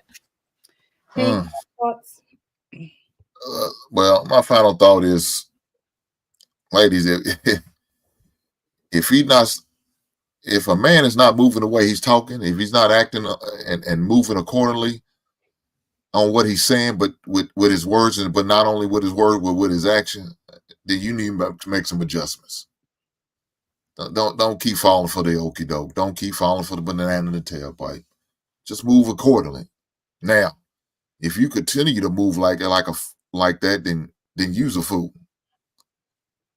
Then now it's like, shit, I can't feel bad for you. You see, he's not moving how he's acting. He's saying one thing, doing the other. Yeah, that don't make sense, ladies. Stop falling for the banana in the tailpipe. That's my final words. Thank you. I appreciate you for being here. Thank you, Sean. Your final thoughts, sir? Yes, R-Pain, give me my cake back. I'm super simping tonight. Yeah. My final words, control your emotions. Don't let your emotions control you, both men and women. All right, Sean. Short and sweet. Thank you for that. I appreciate that. Thanks again for coming back. Something triggered you to come, not triggered you, but wooed you back on the panel, and we appreciate it. Your final thoughts? Yeah, I'm sorry, I forgot my cape, so I came back to get it. Oh, got it. Kenny? Well, another great panel, great discussions. Please heed the good and don't do what certain people say, but just leave a conscience, moral, and ethics. Find what you want in your life, make the right choices and stick to them. I think you'll be all right. Good night. Oh my God. Thanks, Kenny. I did this, and I hope now I got to be mindful, because I don't want y'all to think then I'm like, come on. I'm so sorry. Okay, I have to be mindful because my body is doing the talking, and I don't want you to get offended thinking that I'm like, come on. But now that I done said it, I can see myself doing it. And all right. No, Thanks. no, Precious. That is your signature move. I've seen you do that on some of the other stuff, and the moment that I see that, I'm like, oh, here we go. But now that I notice it, I notice it even more. Where I'm like, okay, let me not. There you go. So, Kenny, I hope you weren't offended or anything because I didn't mean anything by it. I think my body just naturally does certain things when it's, tired. Not at all. A lot of us got a little thing going on right now. But I appreciate you for being here. Thank you so much. Great Monday with you guys. All right, Actual King Smith, my co-host, final thoughts, sir. Oh, man. For those of y'all that are new to the Monday Night Men's panel, Real Precious, Mr. R. Payne in his 60s, respectable 37 years of marriage, sir? Man, that is to be respected. That is rare air. Okay. Yet, man, I can rock with you on some things. And then to me, I hear some contradictory things that make me wonder, like, what is he talking about? Example, you said that women control access to sex. That is a statement that I also agree with. Yet, when I said that if a man is saying what type of time that he's on, but he knows that this woman wants more, yet he doesn't want more, but she still gives him access to the cookie, I don't see where that man is wrong in his agency in what he's out here doing. Is it righteous? I would say no. He's not wrong, but speaking to the righteousness of it, it's not. Yet the way you make it sound makes it sound as though he's wrong too, and that he's not understanding women's nature, and I don't understand that because it sounds contradictory the way you say it. That's where I'm going to stop. Thank you for having me on, Precious. Thank you all. Thank you, King. I appreciate you. Been rocking with me for a while now. Final thoughts. So, righteous is morally right or justifiable, virtuous. It also means very good, excellent, right? So I think that righteous men get married, get whatever.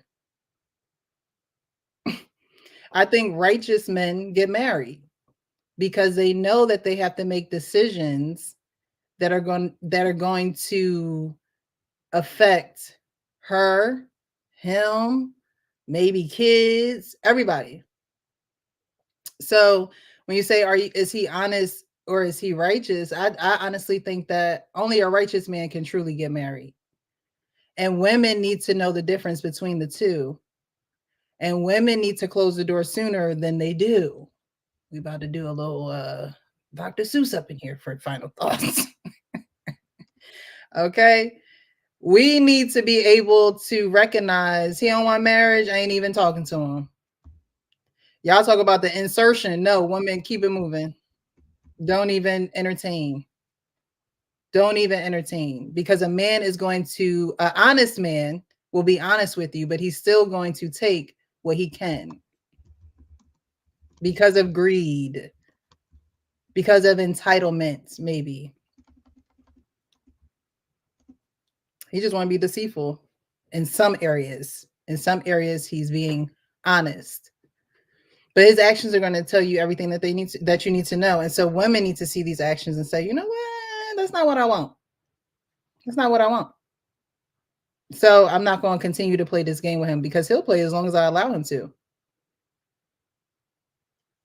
We can keep going at this thing as long as the doors are open for business or for service, then he's coming. Literally.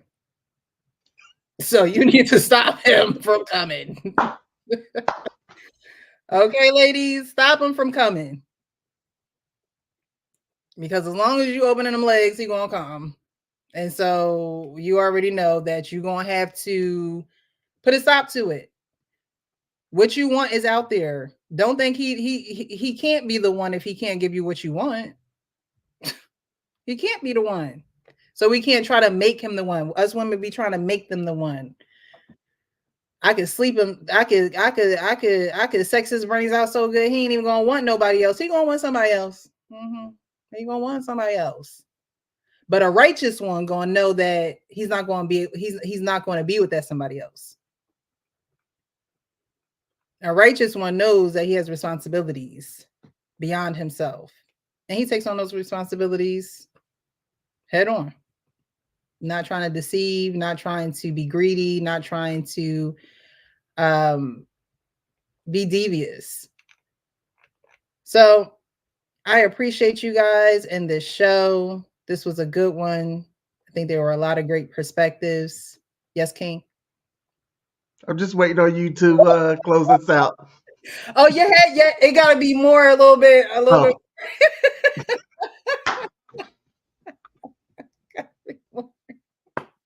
See, I didn't know the signal because they wasn't talking. All right, so thank you guys. Be real with yourself so you can be real with others. Check me and Lady Di out on Wednesday. We'll be here at 7-ish. All right, and hit that like button on the way out. Subscribe. Share this video with somebody. I appreciate y'all. Bye-bye.